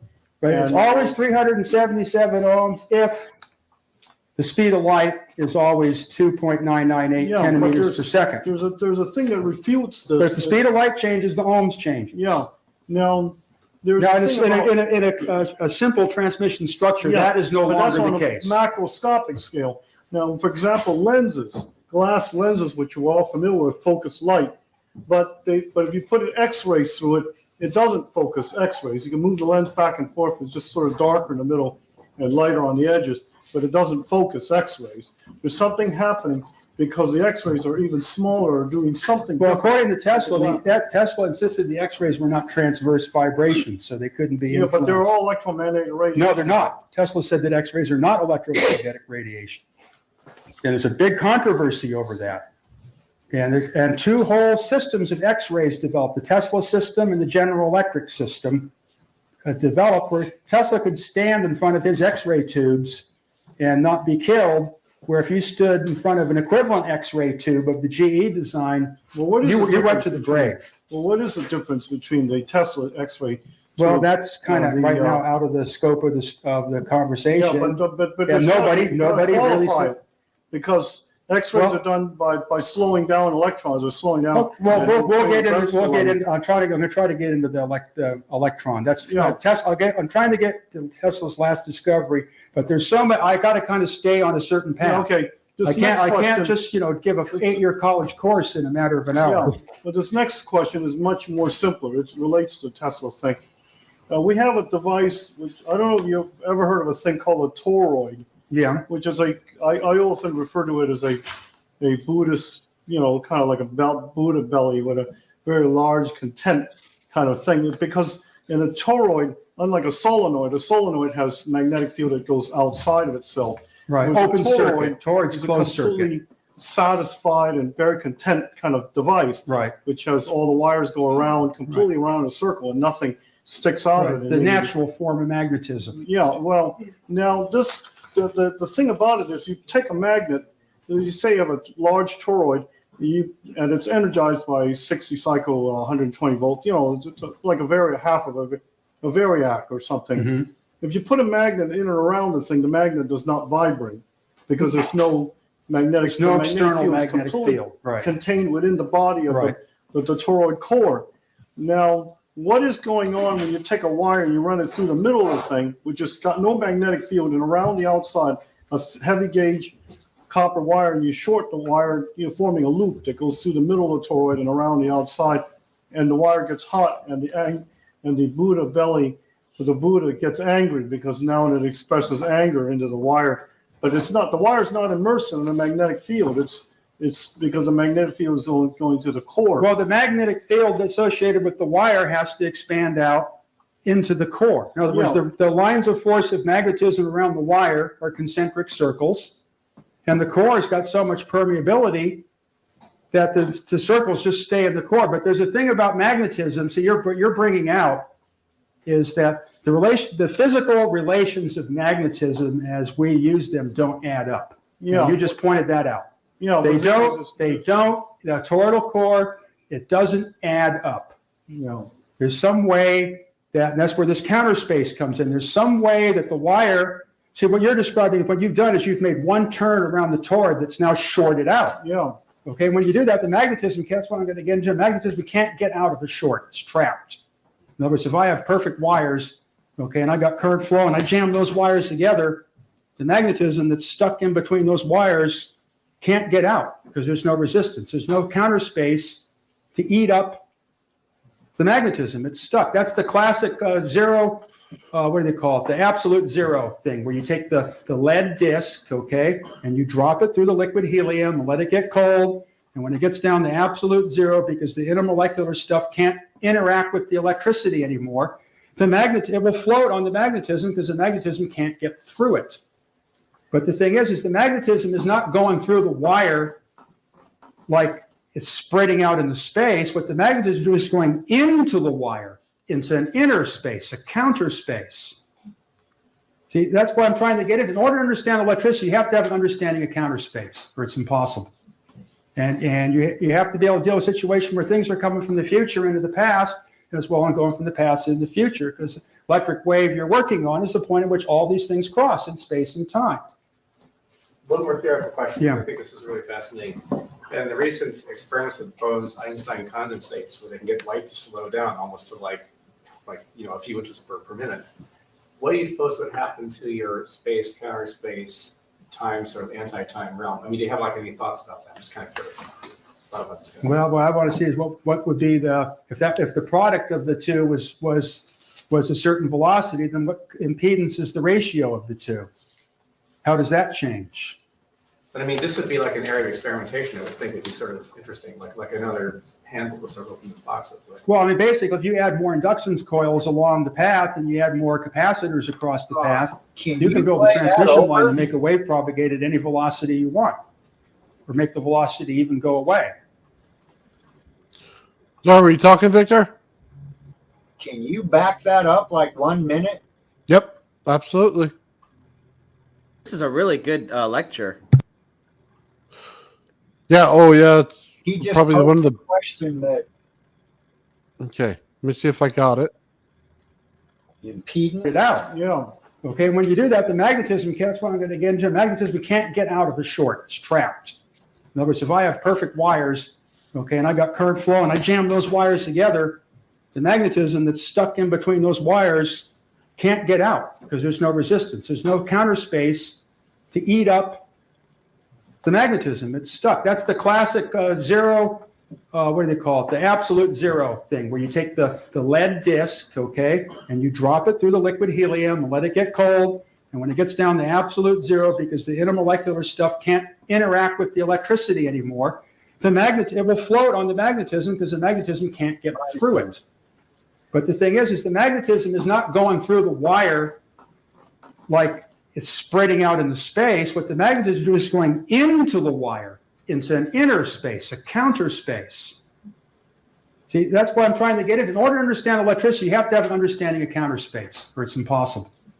And you have to be able to deal with a situation where things are coming from the future into the past, as well as going from the past into the future, because the electric wave you're working on is the point at which all these things cross in space and time. One more theoretical question. Yeah. I think this is really fascinating. And the I recent have a 5D experiments with form for the proposed Einstein spacecraft, too. condensates where they can get light to slow down almost to like a few inches per minute. What do you suppose would happen to your space, counter space, time, sort of anti-time realm? I mean, do you have like any thoughts about that? I'm just kind of curious. Thought about this. Well, what I want to see is what would be if the product of the two was a certain velocity, then what impedance is the ratio of the two? How does that change? But I mean, this would be like an area of experimentation. I would think would be sort of interesting, like another handle to sort of open this box up with. Well, I mean, basically, if you add more inductance coils along the path and you add more capacitors across the path, you can build a transmission line and make a wave propagate at any velocity you want, or make the velocity even go away. That's, but let me get into, I want to get into kind of, because nobody knows what I'm talking about right now, okay, other than the history stuff. Okay, I'm sure there's a few people around, but I mean, it's, what is magnetism? You know what I mean? What's a volt? What's an amp? What are we talking about? Velocity. What are all these things? Okay, so that's what we need to do. That's what I gave you the history. Okay, the reason for getting into these guys, okay, is Tesla found out a way to get out of space and connect to another dimension. And Alexanderson figured out a way to circumvent space completely, or his work implies that you can circumvent space completely and make things appear in one other part of the universe without anything time delay in between. Now, if I want to talk to Alpha Centauri, I sure in the hell am not going to use waves that propagate at the velocity of light. Oh man, that is, thank you, God. Oh my God. Okay. All right, Victor, your camera turned off. What's going on over there?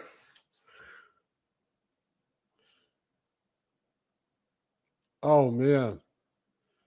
He just had a big revelation. Yeah, some kind of epiphany. Yeah. Well, let's see what he's got going on, man. Everything kind of shut off on him. He might need a moment to process. Oh man, that's so cool. What do we got going on over here?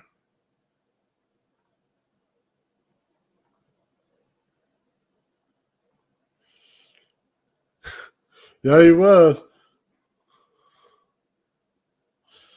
Yeah, he just had a eureka moment. We're kind of hoping he comes back online soon so we can all share in it. There you go. Akabee knows what's going on.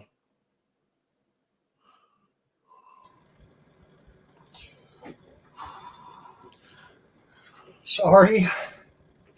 Yeah, that was good. I just watched this twice a few days ago. The third time around, with the added energy and field of everybody, and the text over here, Society of High Sciences. You know some shit. Yeah. Anyway, I thought I was crazy thinking that these spaces that I'm seeing in the numbers are real. Yeah.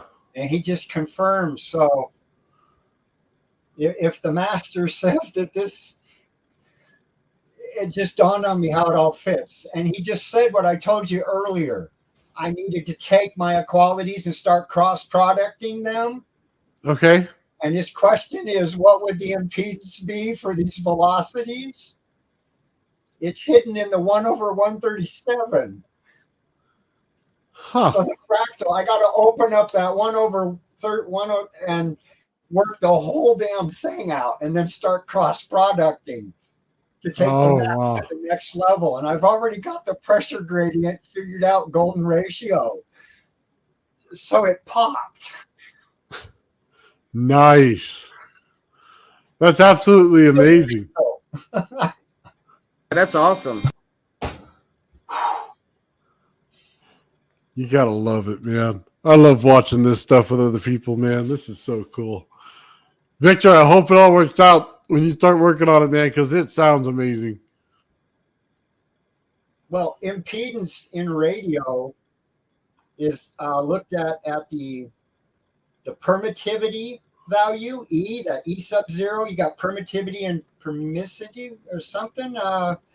I'd have to go look at the two anyway. You can get the speed of light from that, and it's part of the 1/137 because it deals with the energy of an electron. Yeah, and angular momentum and induction. Yeah, so we're looking at capacitance and inductance to give that frequency of the temporal drill and the whole bit. Yeah. And then the dimensions for teleportation, it's there. All three, Tesla's drill, Steinmetz's teleport. We now have proof of quantum entanglement. So you can entangle a microscopic with a macroscopic object, people. It's been done. Permeability and permissivity. Yes, permissivity. Permittivity, permeability. There's so many factors, but they're all the same thing. Resistance and capacitance, more or less.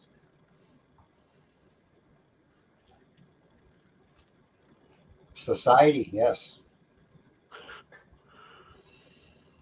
We have like the smartest audience ever. You noticed that, right?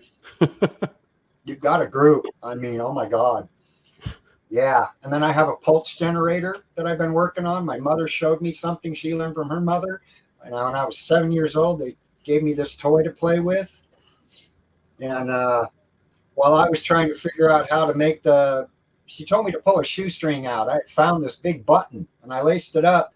And you can pull on the string and make the button contra-rotate and spin. Okay. Well, at the same time, she was telling my sister to go pick daisies, and she was making a wreath for her to wear. And when I saw them too, I thought if the disc was a magnet and the wreath was a coil, and ever since I was 7, I've been playing with that whole, continuous Dollard. Gotta love it, man. Gotta love it. Use Tesla's waves, I would have to have an electrical permeable medium of such capacity that it could handle the flux density to carry the power from one end to the other, and that wouldn't be a likely situation between here and Alpha Centauri. So the only thing I could do was build electrical devices that responded in a scalar manner with regard to space. That way I could communicate with distant ends of the universe without having to wait for the signal to get there. Or the Alexanderson models. Yeah, and Integratron. The Alexanderson model, because you went through this and you down there, the Alexanderson antenna is an analog computer of that situation. Now, what I'm finding is, which is striking with these analog computers, is not only can I get the waveform or the mathematical function, but I also get the physical effects without the Tesla coil, without the Alexanderson antenna. That is what I would have never expected. And that's what's fascinating, because you might not even have to build all this stuff. All you need is a box full of coil capacitors. I would love to see us in a cryogenics lab, actually, but that's a separate topic. So at any rate, so what we're talking about is electricity. Let me change colors here. Maybe this one will erase easier. I'll draw lighter. Okay, so let's come up with a dynamical situation that everybody can relate to, because they all drive. Everybody here drives an automobile, or has been in one. So what we're going to do is we're going to use that as our model. Okay, and we're going to analyze it dynamically, just as we would all these electrical things I'm talking about. Okay, so now what we decide to do, okay, is if we're moving at a speed, okay, and then all of a sudden we decide.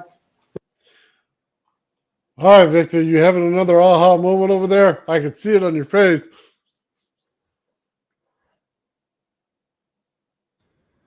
He just confirmed me. I just said it's all going to basically boil down to capacitance and inductance, and he said you can throw out all the coils and build a box with capacitors and inductors. Nice. He just proved my. Oh, this is beautiful. Let's continue. Oh, it was well worth coming on today, wasn't it? You got all kinds of stuff. You're muted again. I was just saying, yes, it was great, and it's Sunday. Thank you, God. Yeah. Big man upstairs got a lot to do with it, man. You know, the more we get into our coils and stuff, it's always turning out that way. I don't know if you noticed that. Everybody kind of has the same understanding of everything in the Bible and the numbers and all this stuff. We're all kind of on the same path.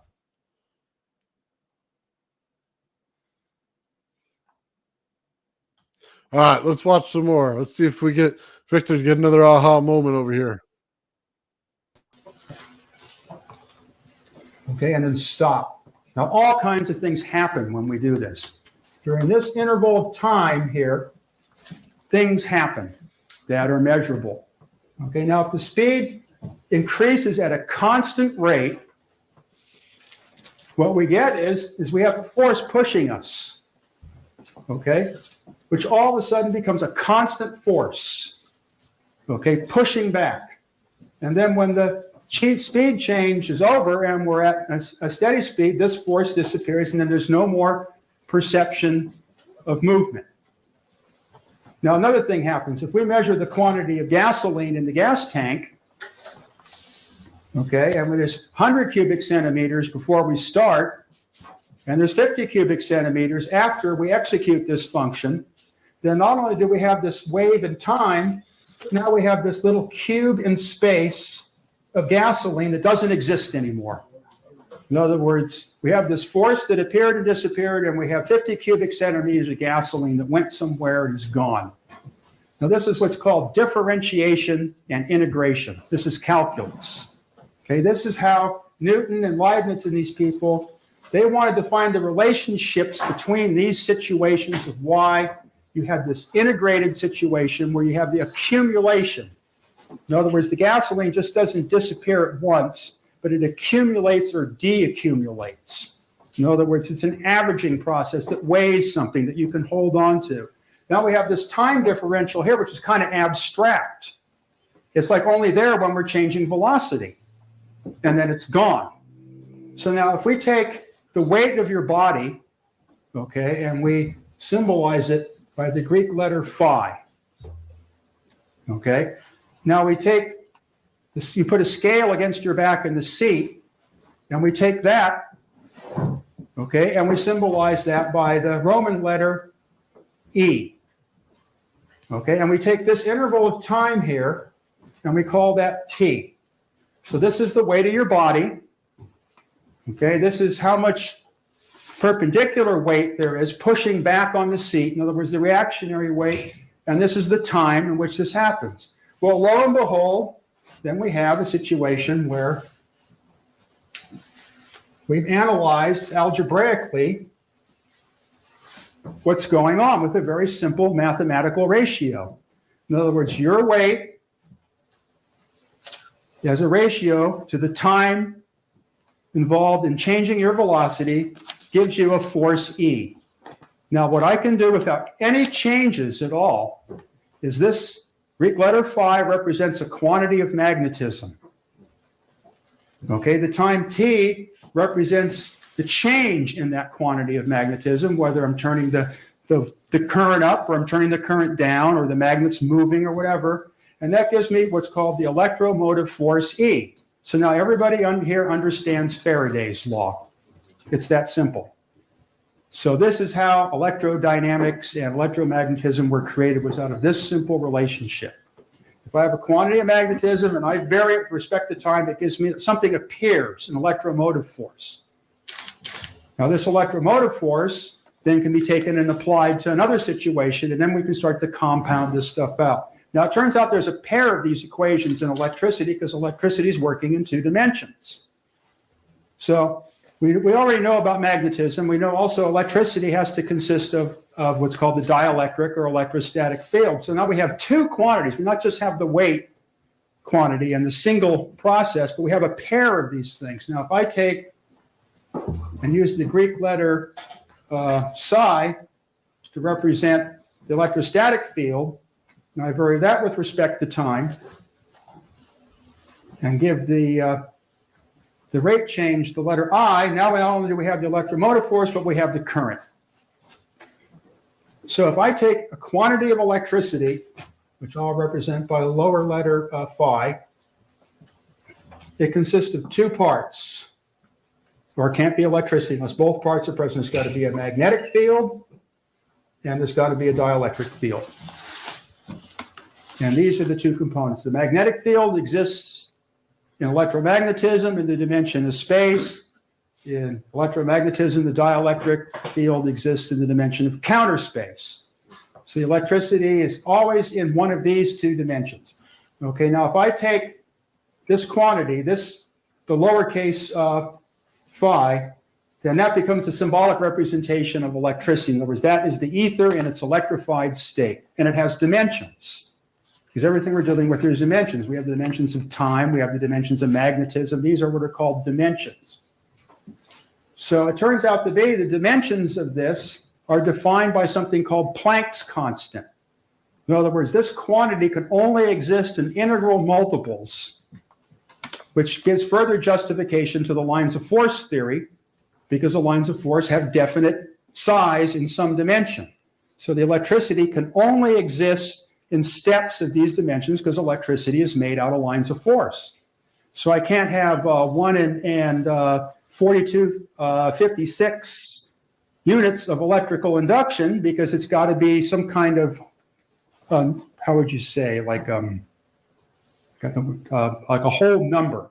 It's got to be in these steps, the whole number being Planck's constant. If we make that, a constant or a number, or just make it 1 in our equation. That's what Steinmetz did in order to make his 24-page equations into a little one-line algebraic relationship. All as Steinmetz did is, instead of giving the waves in velocity, he gave light seconds. And once he used light seconds in the equations, instead of the normal lengths and times, but used that quantity, everything dropped to dropped to 1. Once that was unit value, then all these the space-time continuum equations you were talking about, then all reduced to either the dimensions of space or time, and you didn't have to be stuck in both dimensions to do your calculations. And that was the only way that Steinmetz could represent these waves that were bouncing up and down the transmission lines, that there just didn't seem to be there's no way you could measure them or calculate them. It's like they were in another dimension. They were all trapped in these time dimensions and space dimensions, and it made them appear not to be there. So these two quantities we can derive. We break this down, electricity, into its two parts. Okay, now in electromagnetism, these two things have they have what's called a conjugate relationship, in that one is the denial of the other. And that's how one can be calculated from the other. And this is what gives us the Maxwell velocity of light situation. So if we take this electrical field, let's start to see what the electrical field looks like. We're going to start with electromagnetism, because that's the one that everybody knows about, and that's what we're using, so there'll be no argument or mystery. Okay, what I have is I go out in the street, and I look down there, and I see these two black wires up on the poles. Okay, the old 1800 municipal railway DC wires still run down this street. That's Fulton here. Okay, so we're gonna see what's going on with these wires. Okay, there's 600 volts in these wires at 2,500 amps. Okay, which is kind of cranking. Those buses draw a lot of juice. So we're going to do, these wires, they sit on these pieces of wood, which are referred to as insulators. I'm sorry, how many volts? 600. The feeders are 5,000 amps out of the rectifier. By the time they get here, it's probably more like 500. But if you look at the insulation all burned off, you can see that these things have been jammed up to about 2,500 amps. Okay, so what I have is I got a place that produces the electricity. Okay, I don't know where the rectifier stations are anymore. There's one back here down somewhere between Fulton and Geary, where the juice comes from. Okay, it's going down the road in between these poles to the buses, okay, that are down at the end of the street coming up here. And it produces all these kind of effects. Okay, what it is the wires are trapping the electricity, so it can only go this way, only go down, up and down the line. Okay, it can't go over here or there or whatever. It's got to go one way. There is no electricity flowing in the wires whatsoever to speak of. It's non-existent. It's in the space between the wires. So now if we take these two conductors and we take a nice sideways chop, so we don't have to look at the length, okay, we find that around these pieces of wire are circulations of ether.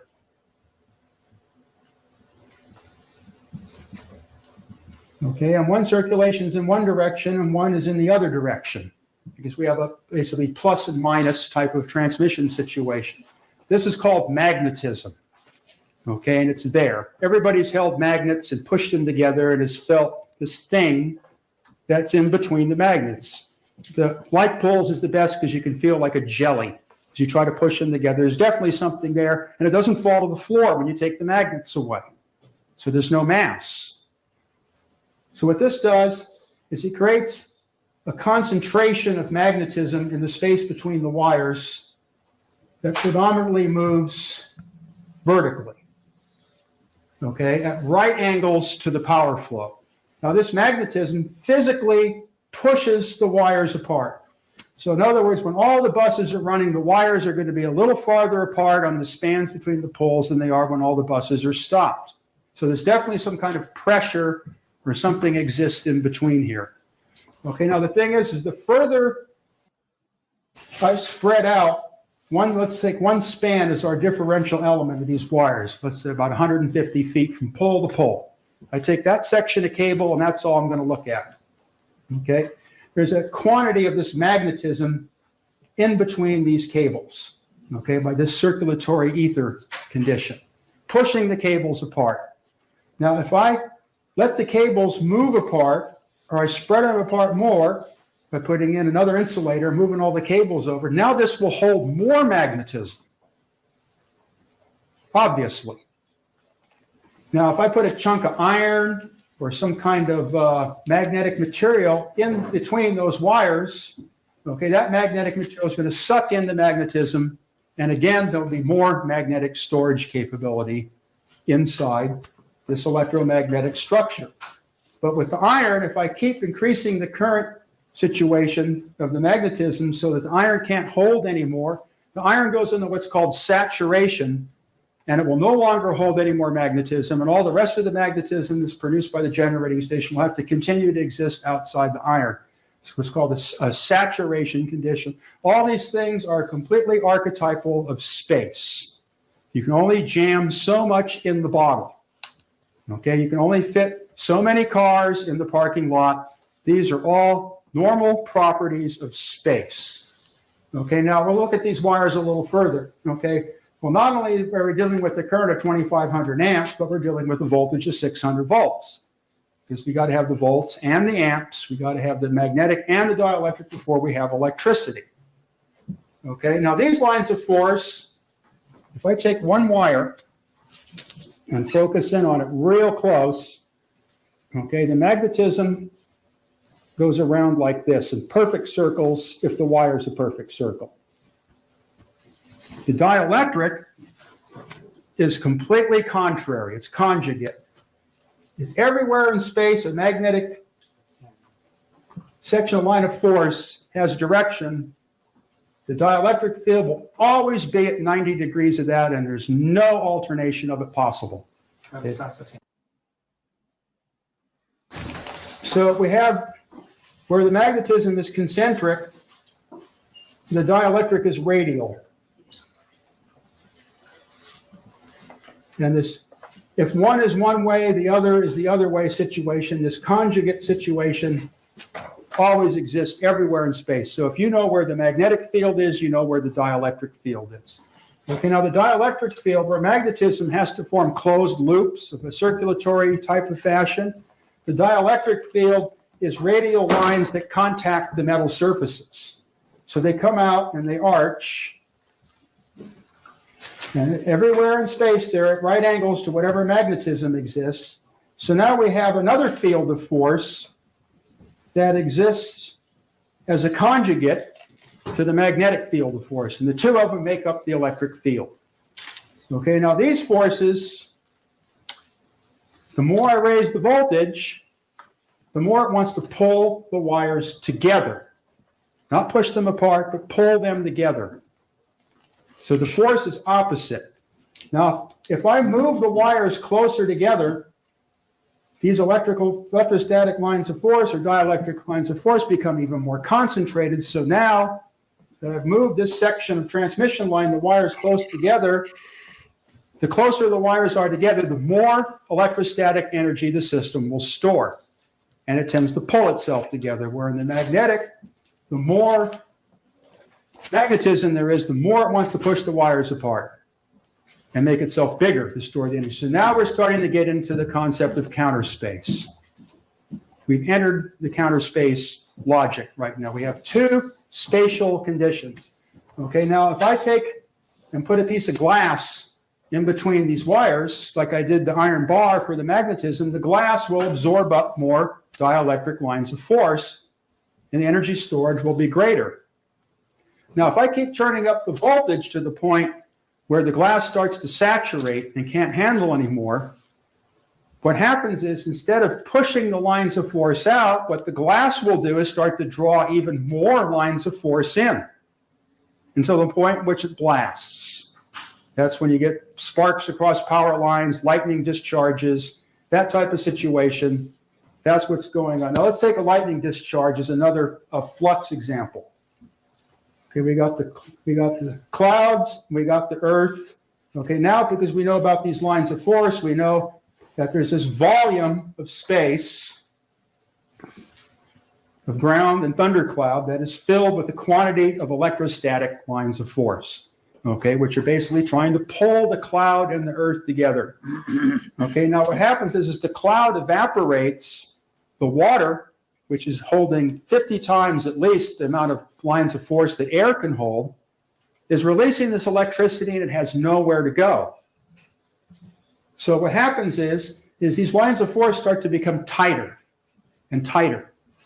And what it'll do is it'll start a saturation in some spot of air, just like in this piece of glass. When I kept turning the voltage up, it'll start to spark inside and then it'll blast. And so the atoms start to break apart at the point of saturation and you get a breakdown zone. And what happens is when that saturates in a counterspatial, yes, there's something you want? Step maybe away from that board for the camera. Oh, okay. Thank you. Yeah.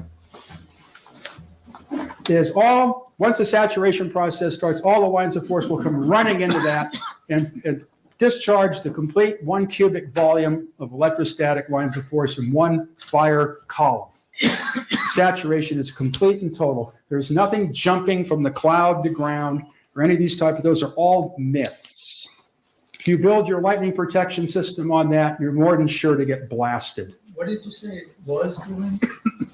It's a saturation. It's moving in sideways. It's like if I have a bottle full of water and the water represents the electrostatic field, okay, and then all of a sudden the water or something starts to break down like in the middle and the more water rushes in to make what was gone. It's like the whole jar of water collapses upon itself into nothing.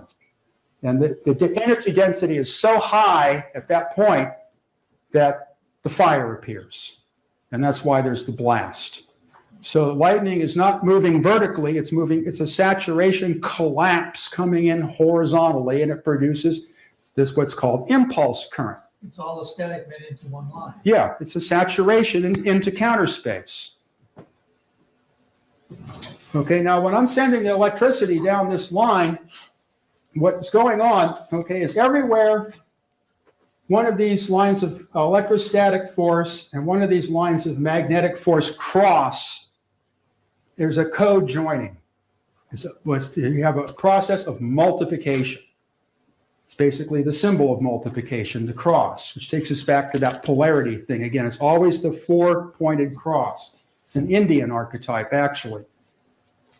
At that conjunction point, in space and counter space, is produced the electromagnetism, which moves down the line, and this is what's represented by Planck's constant. This is the product of the electrostatic and the magnetic lines of force, and this is what exists in quantum steps. And this is what propagates at the velocity of light. What rate the magnetic lines of force and the dielectric lines of force move has never been determined. Okay, the equations exist in Steinmetz's book to make the determination, but nobody ever followed through to do the experiments. But they necessarily have to be doing something because the energy is moving.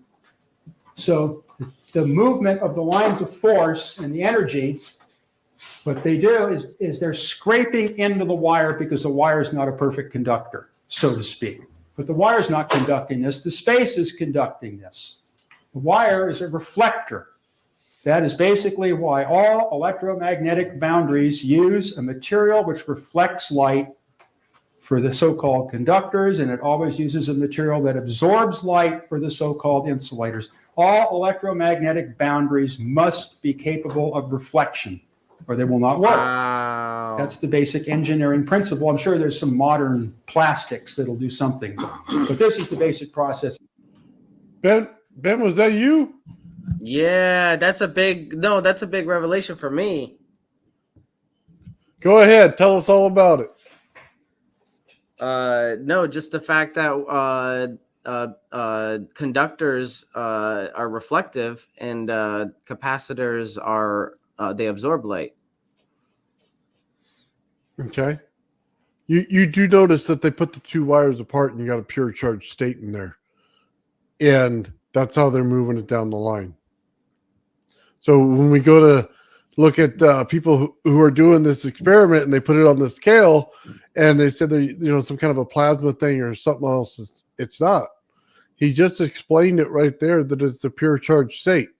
That's what everybody's looking for when they go to put it on the scale. When you see NASA's program into that and you see those little styrofoam things he was building, this is the state he was looking for right here. When they're pulled far enough apart, you get a pure charge state. That's what it is. So it has a big thing when it comes to distances between the two wires and why it's there. And he calls it the dielectric, or Steinmetz calls it the dielectric right there. That's so important because your scale is going to go down by massive amounts, or I should say, will have a massive pressure put upon it when you can get to that state. That's the thing. That's how you go from grams to pounds of pressure put on something. You have to understand that state. That's kind of one of the best things I've ever heard anybody describe in this. And it absolutely is a phenomenon and it absolutely works. I've done it. So it's one of those reasons I don't put a bunch of amps into something in order to get it to go on the scale, or I don't put a lot of mixed voltages in it. I put a very, very thin amount of amps in it and a lot of volts. And that's how you get to that state. So it all has to do with if you could take high voltage and make it do that. I just found it so interesting because in every lab test it shows it. Yeah, I also think it's interesting that he said that the math is there for somebody to do the experiment and nobody has. Yeah. It's a missed opportunity right there. Yeah, there's so much math in there that I don't think they know where to start. But then they don't. I'm sorry, what was that? I said I definitely wouldn't know where to start. Like I'm probably only a handful of people in this entire world probably would. Oh, well, yeah, you got to change the frequency in order to control the temperature, and then you're good to go. Then you can get to that state. I do it all the time. I got circuits that do it. So, yeah, this is really something that's you're going to have to understand when you get into the more higher electricities and stuff like that. That's why the plates on my gravity failure work the way they do, because I control that. I don't just control the distance. I'm not out there with a wrench every 5 seconds. I'm over there doing it with my voltage. I can control what field I'm in based on what I put into it. So it changes the understanding of what you're doing. That's why I get so heavy on people, and learning it, because you have to know it. You know what it reminds me of? What's that? I think it was Descartes when he was talking to people. I think it was something to do with a girlfriend. I think he said something about, if it were possible for me to stand on a plate of iron and throw a magnet at the moon and lift me to it, I would go there to give it to you. And Eric's talking about transmitting this energy to a certain spot. And I'm wondering if we could teleport there and receive the energy to then throw it again and get there in time to catch it. And like a relay. Yeah, like a relay. Yeah, that would be, I'm sure it's possible. You just got to figure it out how, all right? impulses. Yeah. That's We can so go cool. super aluminum, and we can get to the signal to receive it that we transmitted. Hmm. Kind of like the way condensed matter can have a carrier wave on the laser beam pop out before the laser enters the condensate. Right, and we'd be able to teleport matter without having to disassociate the matter, right? Hopefully. Yeah, I don't- hopefully. That's what I'm hoping too. But maybe it's relative. Maybe when we're in an excited state, our mental picture still keeps us. Of course, once you're inside the bubble, you're not affected. You're disconnected from the entanglement, or you should be. Well, you're right. You The should brain, be a fully autonomous particle at that point. yeah, the brain is just an antenna for your consciousness, which exists everywhere, right? So I guess in theory it would be fine. Well, what I found interesting was they were talking about that radio, right? And it's an analog, and you call it an analog computer. And then you see throughout history, whether it's the stones placed in certain spots where they go 1-1-1-1 nothing, 1-1 nothing, 1-1, and they keep doing that, and you'll see it in the ground, like in England and stuff, that they do that, and you always look at it and go, well, that's a bunch of ones and zeros and stuff. Were they trying to call somebody? You know what I mean? It may have no relation, but I always thought it was interesting. And then the first computer they had came out with ones and zeros, and that was it in England, right around World War II, that they had that, and they had that computer. So it was all analog.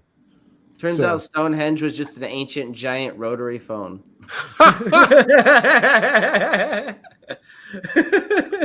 Trying to dial home all the time. No, that's an interesting point. That's very interesting.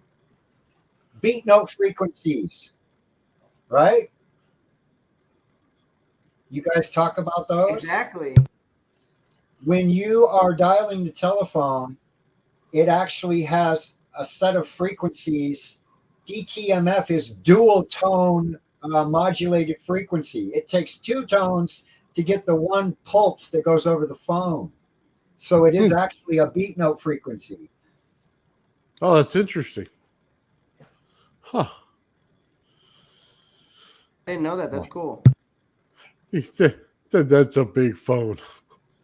ET, phone home. Oh, Well, we're talking about dialing into the dimensions here. We're talking to Alpha Centauri. We got to have a big phone. Oh, man, that's so great. Oh, all right. Let's see what Dollar's got now. Between two mirrors. But the electricity is of such a dimensional nature that it doesn't have to be complete. It doesn't have to be big mirrors. It's just the presence of the cables is enough that nothing can get through them. Okay. Now, the thing is the electrostatic lines of force tend to embed themselves in because they have to make contact with what are called electrons and protons, which are the ends of the electrostatic lines of force. In themselves, the electrons and protons have no material physical existence. They're terminals of this type of electrostatic condition, and this is where the theory of relativity collapses, is in this particular aspect of what's going on with the electricity. So being that all this is in a speed of light commotion, traveling down the lines, it's dragging through the wire.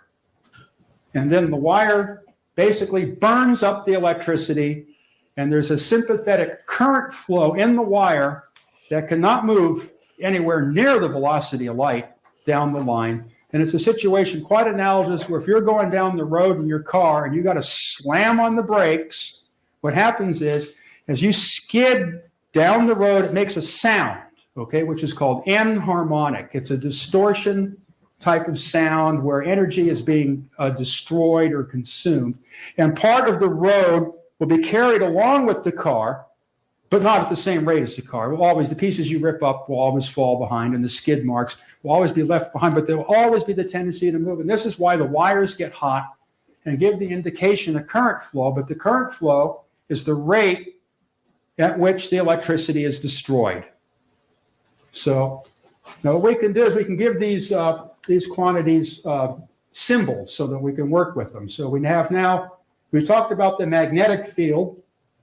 Okay, we've seen what it does. We can feel it. We know why it makes things get hot. We know what it does when we try to confine it or put it in a container. We've got that down. Same thing with the electrostatics. So we'll call the magnetism L, and we'll call the dielectric C. Now, the way we derive these is if I take a quantity of magnetism, which we worked with in an analogy,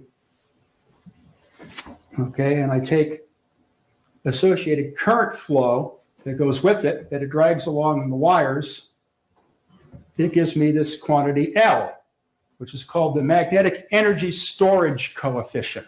This is one of the most important quantities in electrical engineering. There's 4 of these. This is what I'm going to try to develop. L is the ability of this geometry to store magnetism. If I pack that space with iron, L is going to go up because I'll have more magnetism per the amount of current that I can detect by its movement against the wires. So basically, the geometry of the wires determines this energy storage coefficient. Now, with capacitance, it's the exact same situation. Because you have the dielectric flux, okay, and you have the electromotive force of the magnetism that's associated with it that gives rise to it, okay, and that gives us C, the capacitance of the system. So we have electricity is represented by the quantity LC. So now we recognize that from the Heaviside equation. This is back to that LC, whatever. I'll try to get back into that. So, but now we also have the magnetic field is dragging into the wires and causing them to get hot. So what we have now is we have an energy dissipation coefficient. Okay, and we'll call that R for resistance. And then the electrostatic lines of force have to terminate in the molecules, and that's agitating the situation and getting hot. So what we're going to call that is G, the conductance. So we have LC and RG. So basically, the heating of the dielectric field occurs mostly in the insulation and the insulators of the wire, and the heating from the magnetic field mostly occurs in the metal pins and the copper and all that of the electrical transmission system. The metal pins will get hot even though they are not in the so-called electronic-minded current carrying path. Is if there's any cycling or carrying on with the electricity, switching it on and off, the iron will get hot as well as the copper. So for alternating current, everything gets hot. Were you suggesting a moment ago that electrons and protons have no rest mass? Exactly. Really? Okay. They don't have mass at all. Interesting point. All right. I'll try to get into that, but then I got to bring up J.J. Thomson. And then we get in, not only do we have 2 fantastic stories to believe, but then we'll have 3. That's a pretty interesting claim. I'd be happy to hear your elaboration on that. So basically what I've done is now, when you look up at the power lines, okay, it's not just some metal there. You now, everybody here can kind of get an idea that there's a dynamic, just like the thing with the car. When you speed up, there's a dynamic that occurs. Things move, things change, things readjust. And this is our basis for electrical engineering. And it's not complicated. It's actually very simple type of thing, as long as we have all these ideas, you know, in our mind that were developed by Faraday and the people that discovered electricity. Okay, now what the Einsteiners tried to do was basically say that there is no electric field. It doesn't exist. Because all you have is the crossing point, which they call photon. And none of this other stuff even exists. It's just simply not there. Now, you just brought up the topic, so I'm going to get into that. Okay, the thing is the theory of relativity emerged from the writings of a guy by the name of J.J. Thomson and a few others. J.J. Thomson's the most important. J.J. Thomson revitalized the Faraday theory when the rest of the world was going back into the Newtonian action at a distance. To him, the lines of force were real, they were solid, they were there. I did an experiment when I was a kid. It's very simple, determined the same thing.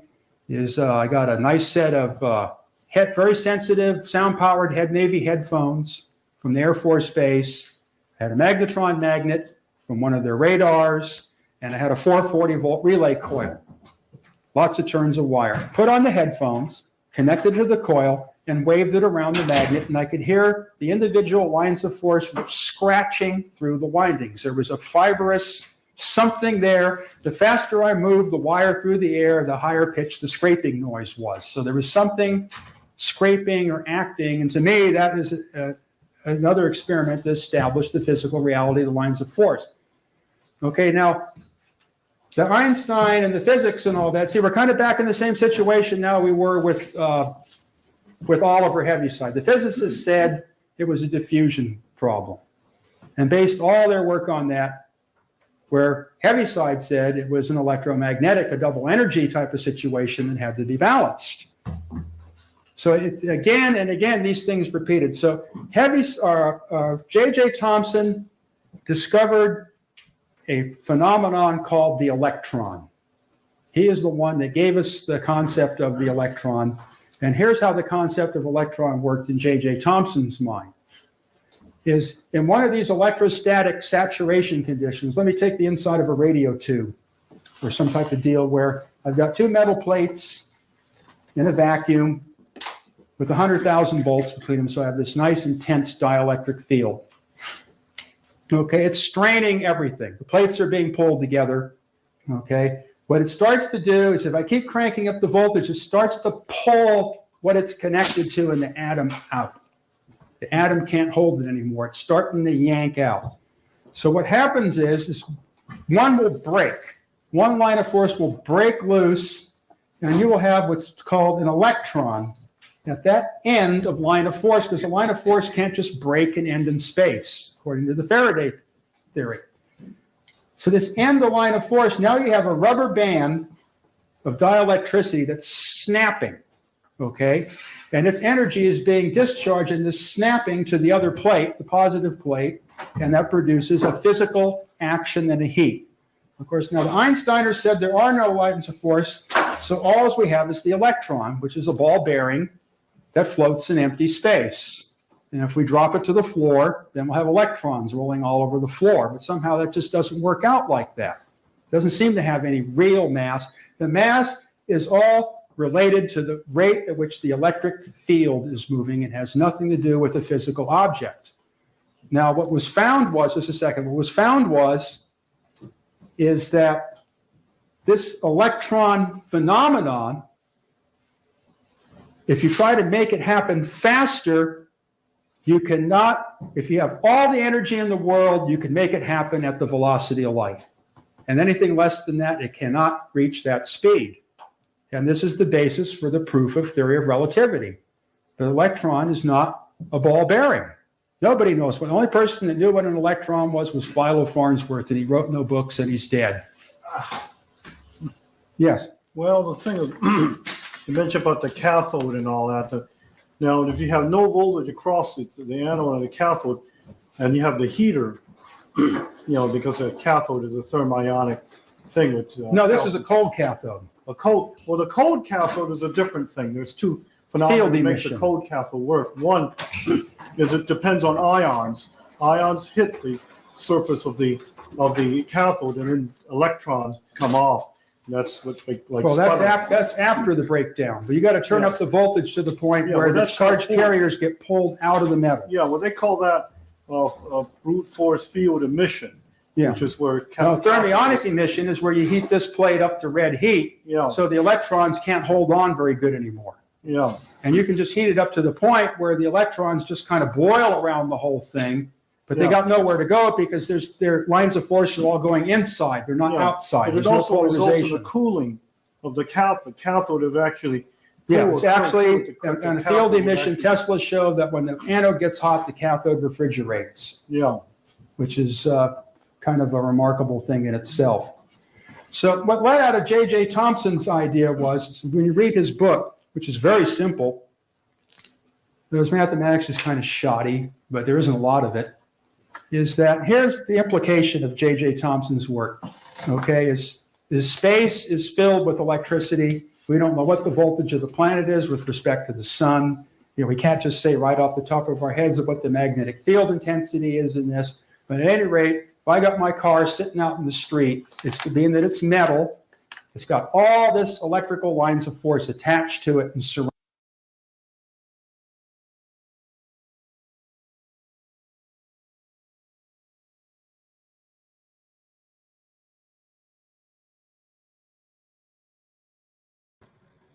We're just going to go back a minute here. He said something that Tesla told him. The anode and the cathode. One's really hot, the other gets super cooled. So let's listen again and we'll talk about it for a second.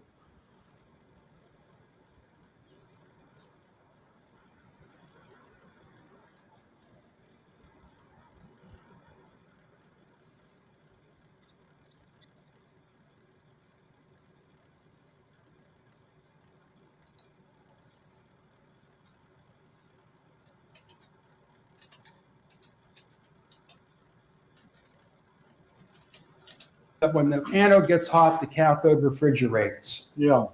which is kind of a remarkable thing in itself. So what thermionic emission is where you heat this plate up to red heat, Yeah. so the electrons can't hold on very good anymore. Yeah.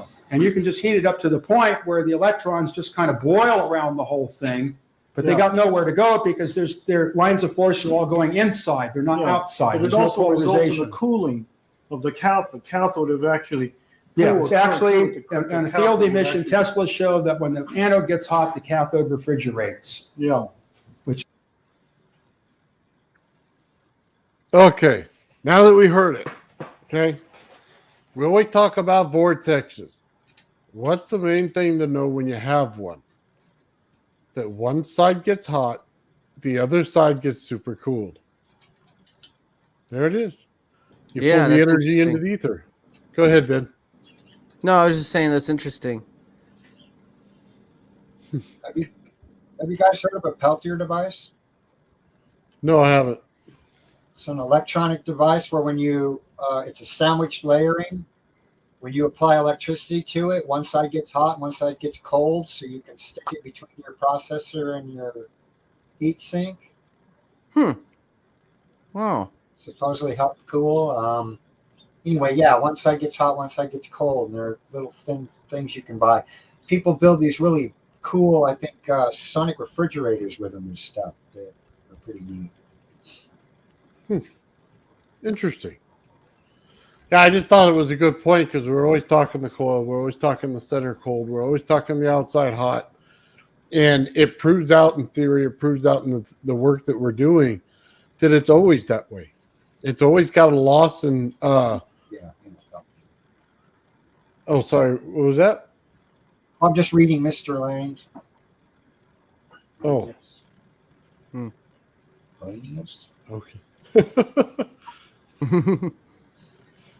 Sorry, now I'm lost.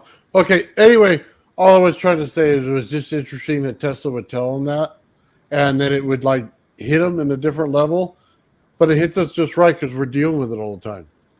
So, cold electricity, the whole thing gets cold on one side because they're not equal, not in a DC flyback anyway. On that point, you're familiar with Master Evo?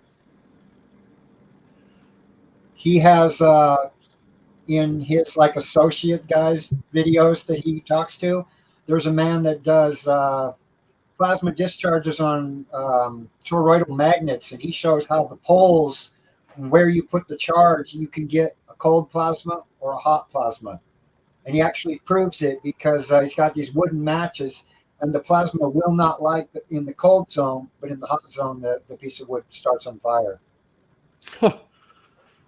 That's really cool. Tesla said if you could do the right frequency, where the electron did not get so excited that it went off in a stray orbit and you lost that energy, if you could just spin the electron up into the sine wave to the 0 point and then down to the next 0 point, where you throw a ball in the air, it stops and hovers for a moment, that's your 0 point. If you could just get them pulses, the electron would not dissipate. So you could play a frequency into a flame, and he said you could generate a rigid flame that would not lose energetic potential. So the flame would stay solid and rigid, and you could wave it around. That sounds familiar from movies. Yeah? Huh. Give me a second. All right.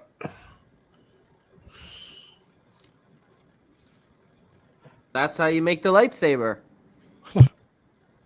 Yeah, that would It's be in interesting. one of his Wouldn't it? books. Bernie has the same book, The Fantastic Inventions of Nikola Tesla. I could find the article while you continue. What page it's on, you could actually read it. Oh, right on. Yeah. Let's see that. It's in that If you don't book. mind. Huh.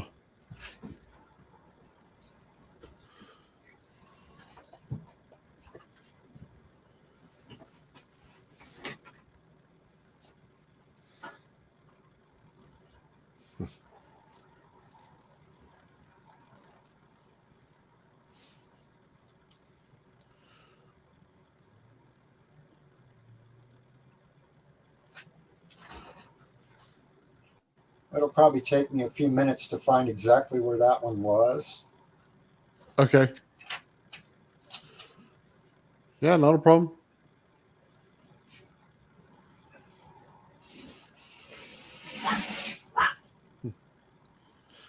All right, let's go ahead and play a little more dollars while you're looking that up. In itself. So what led out of J.J. Thompson's idea was, when you read his book, which is very simple, those mathematics is kind of shoddy, but there isn't a lot of it, is that here's the implication of J.J. Thompson's work, okay, is space is filled with electricity. We don't know what the voltage of the planet is with respect to the sun. You know, we can't just say right off the top of our heads of what the magnetic field intensity is in this, but at any rate, if I got my car sitting out in the street, it's being that it's metal, it's got all this electrical lines of force attached to it and surrounding it. Okay, now according to filled with electricity, we don't know what the voltage of the planet is with respect to the sun. You know, we can't just say right off the top of our heads of what the magnetic field intensity is in this, but at any rate, if I got my car sitting out in the street, it's being that it's metal, it's got all this electrical lines of force attached to it and surrounding it. Okay, now according to J.J. Thompson, that is the reason why when I slam on the brakes, the car doesn't come to an instantaneous stop. It's because the electricity has to discharge. So J.J. Thompson's idea was, if you took and found a way to make the voltage and the current associated with the metallic body of the car equal potential of where you stood in that place in the universe, so all the lines of force detached, because there's no difference of polarity, that you could step on the brakes and the car would come to an instantaneous halt. And basically, velocities and all of those things would almost lose their meaning because there'd be no restriction to the movement. Now, the problem is, okay, well, that sounds good. How do we begin? Well, the Einsteiners tell us there is no universal ground or neutral wire or point of rest or any of that type of stuff. So we'll have to give up at that point. But at any rate, someone pointed a gun at our head and said, no, you're not going to give up. You're going to figure it out. So what we'll do is, well, gee, Tesla came up with this unipolar idea where he could ground in the counter space. Well, what would lead out of that is the Tesla device could be phased or tuned in such a way that its counterspatial neutral would be at a universal grounding point. And grounded against that, then your vehicle would have no potential because it would be grounded to this dimension, and all the electrical lines of force would disappear. Now, as a lot of people believe that the Germans developed that in aircraft, and the United States glommed onto all of them during World War II, and they did indeed disappear into Bell Telephone and some weird place in New Mexico. I can't pronounce the name of. Who knows the name of that? Algamorado or? Okay, yeah. So, all right, hold on. So if you made your ether the ground and you made the pump go against it, that would be the only way that you could do it anywhere you wanted to. You don't have anything else. Everything else is different. It's the only consistent thing in the earth. So if that's what you had and that's what you could do and you can violate any law, then you'd have to pump the ether in every planet, and every planet's ether would be different because it's set to a different frequency. So that would start to make a lot of sense. You just have to learn a little bit more. That's it. So, but you can't imagine things to be real. You got to prove something. You know what I mean? You got to prove that the pump's working. So, I don't know. Pretty interesting.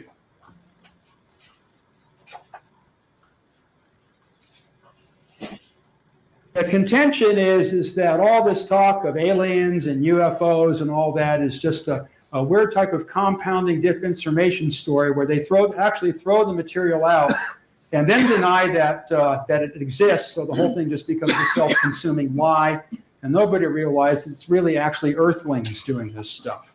But of course, that's all Art Bell world. So I won't get too hard into it. But these are all the things that pop up when you get into this electrical world. And it's my conclusion that that's the main reason why all electrical research has been stopped and swept up. This because the possibilities are incredible, absolutely incredible. So, some more questions. Well, speaking of Art Bell, because he had his parallel line loop antenna, do you think because of that particular configuration, and he had this other space between those two lines, that's why he's picking all that voltage off? No, the reason he's getting all the voltage is because it's a great story. Art Bell is an entertainer. You've seen the same piece of loop of wire, you've virtually touched it at my place, and that's just not happening.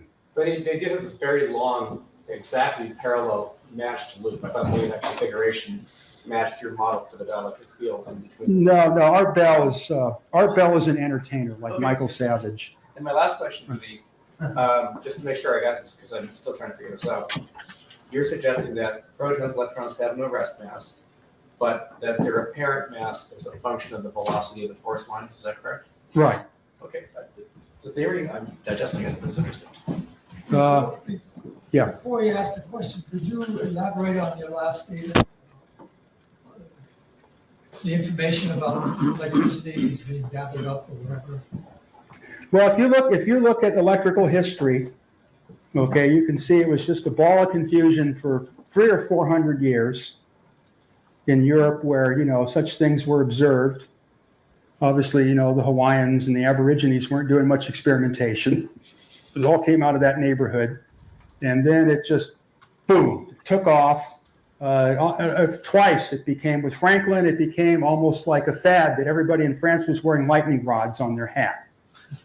I mean, every phase of electrical advancement resulted in this social reaction of complete amazement and partying, like when the telegraph line was finally sent across the ocean and all that. It was massive effects. There were riots on the street when Einstein and Darwin presented their theories to the public. See, all these things have disappeared from the history books. So you go through and you see, if you read, what I did is I read all the minutes of the American Institute of Electrical Engineers from its inception to the death of Steinmetz, page at a time. I went through everything, looking for, qualms, so to speak, little goodies, things that I could, get something out of. There was one meeting where all these guys were together, and they felt that within a matter of months, with Steinmetz's work and Tesla's work and all the stuff that was being discovered by Heaviside and all these other people, but it was a matter of months before a rotating apparatus was going to be built that provided electricity without requiring a prime mover. It's right there in writing by the chairman of the meeting, Professor William Anthony. Then what happened? Why? It just basically step by step, because of the physicists and the Einstein and all that, just got chopped and chopped and chopped until eventually electricity has been declared impossible to even exist. Every device that hangs on those telephone poles now, every electrical device you have cranking or whatever's going on in your car, any electrical device that's pulling the elevators up and down, running the blowers, powering these light bulbs, or any of that stuff at all, was all invented by Edison and Tesla and a few other guys. Who was And, doing the shopping? well, I don't know, figure it out. Well, All I can do is speak from experience, okay? Everything I've built has been destroyed. right. Let me finish. Okay, I'm just going to speak from my experience, okay?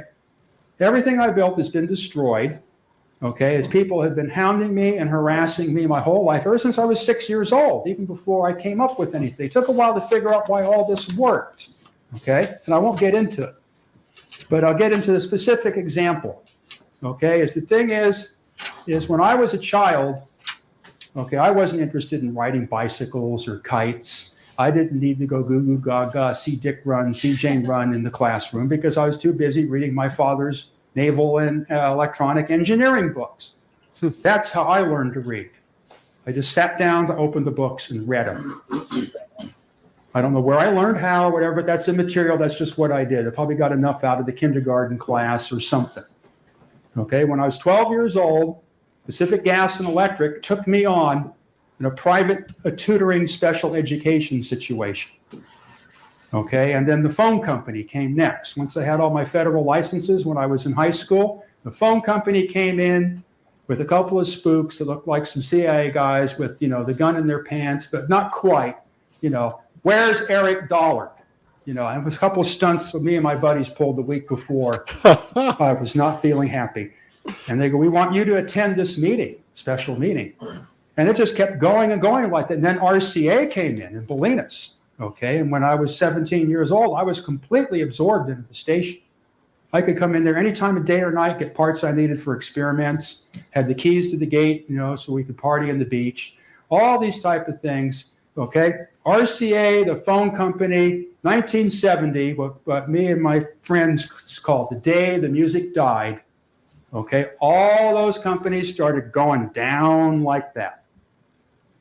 So what I did is I managed to glom on to a couple of corporate engineering executives in these companies, okay, and told them what I had set out to do, electrically researching, and I had the full backing of these big corporations.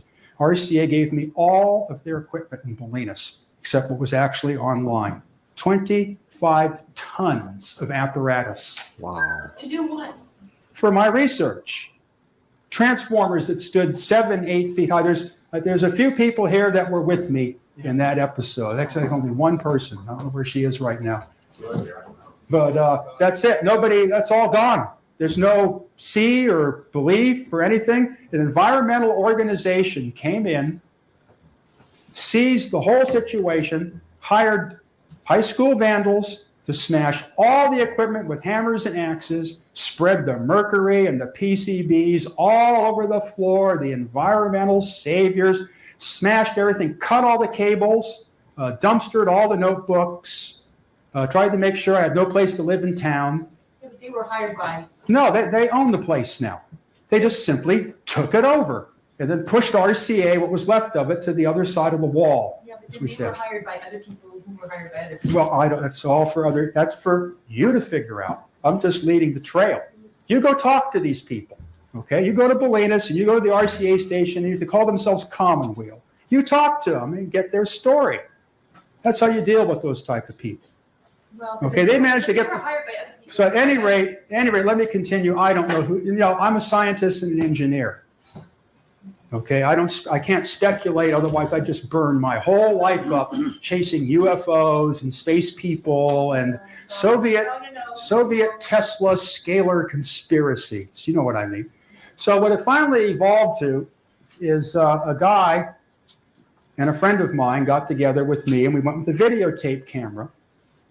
Okay, and went out into RCA to get pictures of the last of the antenna field and everything before it was finally smashed down. Well, in the process of this, by some weird turn of events that I won't get into because it sounds like voodoo, it finally resulted into the chief park ranger himself, Mr. Sansing, searches the entire 3,000-acre antenna field, which has been my personal rat hole for 30 years, to find the hated Mr. Dollar. And he finally does. He finds us down in the ravine, taking a break, where the deer hang out. Not easy to find. He must have took him at least an hour, worrying about tire pungees and low-hanging wires and the whole thing. And they found me, and he did that so he could come up to me and say, quote, Mr. Dollard, there will be no more electrical research done here ever again. Do you understand, Mr. Dollard? You know what I told him? No. And it didn't stop there. So you figure it out. All I know is it's just, it's that percentage of carbon monoxide in the air that I got to live with. But what about all the hidden budgets now in the executive branch of the federal government? I don't know anything about that. Oh my God. They can take all your research and turn it towards military. Well, good. Let them blow up the world. Well, They're going to do it anyway. Have you heard about the National Ignition Center? Oh, it was on KNX News in Los Angeles. We had a whole party about it in Bolinas, amongst a couple other issues. What they're going to try to do is set off a nuclear bomb and contain it in the East Bay. in one of their laboratories. Where? Littlehurst, yeah. All right. That goes a little far into stuff, and I'll let everybody watch that on their own. You really got messed with, man. That's too bad. That sucks. Damn, people coming in there messing with you. I don't like any of that stuff. Yeah. Yeah, me neither. Which one was that? Oh, I put it in the comments here. Let me see what it says. Let's see. It says That wasn't the transverse plus longitudinal equals superluminal one, right? no. It's Eric Dollard, History and Theory of Electricity. All right, guys, I'm gonna get going. I appreciate everything, Nathan, and the Sears. I appreciate everything. You guys take care. And I'll see you Right on, tomorrow. Ben. Thank you. Have a good time, benefactor.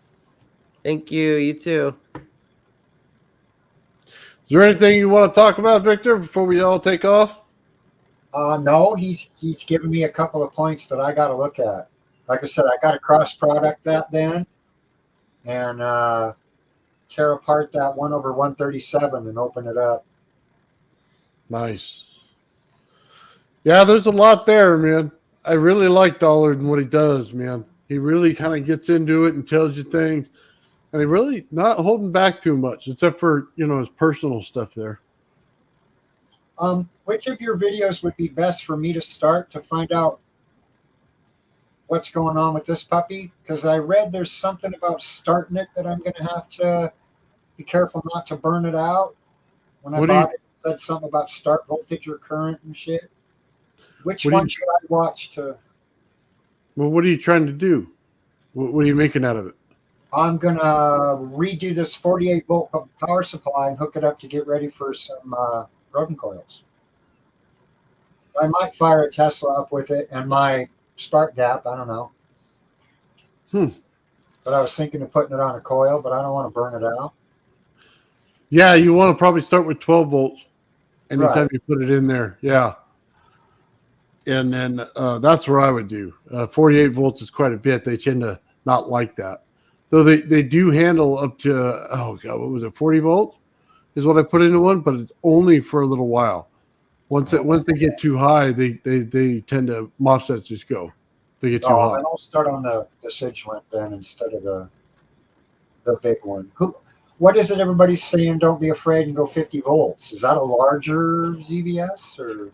I don't think that's a ZVS at all. It had to do with the motor. They were talking about a pulse motor with Mike Faraday was talking about that. Okay. So kind of a different situation altogether. I don't think it ties into that particular point you got there. Yeah, one of those with a trigger circuit, you could actually, it's just a little cheap device. I got one right here. Basically, all it does is this little circuit will take and allow you to put frequency over top anything that you want inside that. So if you got a frequency generator and you put it on this, there's a low end and a high end. So the high end just deals with the power. So say you put 12 volts in or say 20 volts in, and then it just goes through. You go into one side of this and out the other. It's what? I can then modulate the power? Yep. Or is Then it you just running as a carrier? So what it does is it adds a carrier wave to it. So it basically allows you to change the frequency and it allows you to change the duty cycle. So you could do both of those and then it'll change that whole coil experiment completely. So it just gives you a little bit more. And then also it gives you a cheap component in the middle that you can explode instead of your whole receiver or anything else. You got like an $8 part here versus, $40, $50 receiver. Makes all the difference in the world. Okay. So this one, I think, this little guy right here is rated up, I think, 48 volts or something like that. So you'd be just fine if you had one of these. And then you could put whatever you wanted to in frequency in there. Huh. So that's what I would do. So that's what I plan on doing with my coil. I'm going to put that on there with my little driver. I don't even think I need a ZVS for that. You could do it with ZVS if you use a flyback, stuff like that. Then the ZVS would run your flyback, but it also changed the frequency and the duty cycle of it. So this little circuit's just a trigger circuit. Let me see if I can't pull it up on Amazon real quick for you. Yeah, maybe a link to it. Yeah.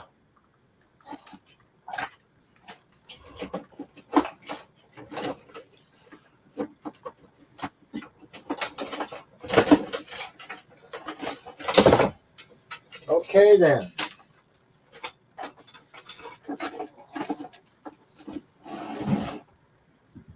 I guess I will be trying to figure out the pinouts of that old school flyback.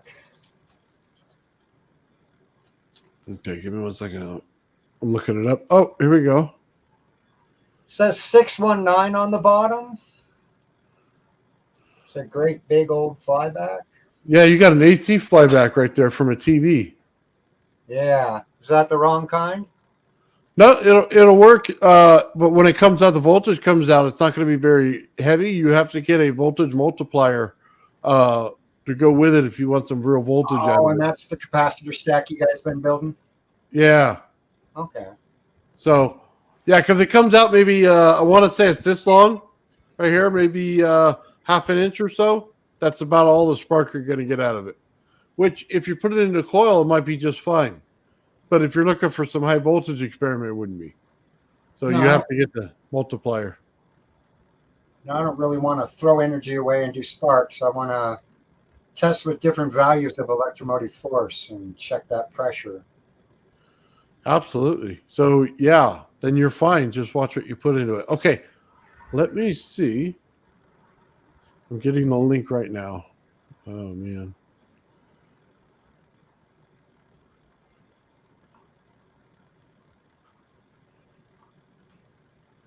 It's amazing. Each time I watch Eric's stuff, something different pops out. Yeah. I guess you get what you need when you're. So let me see right here. Stop sharing, present, share screen.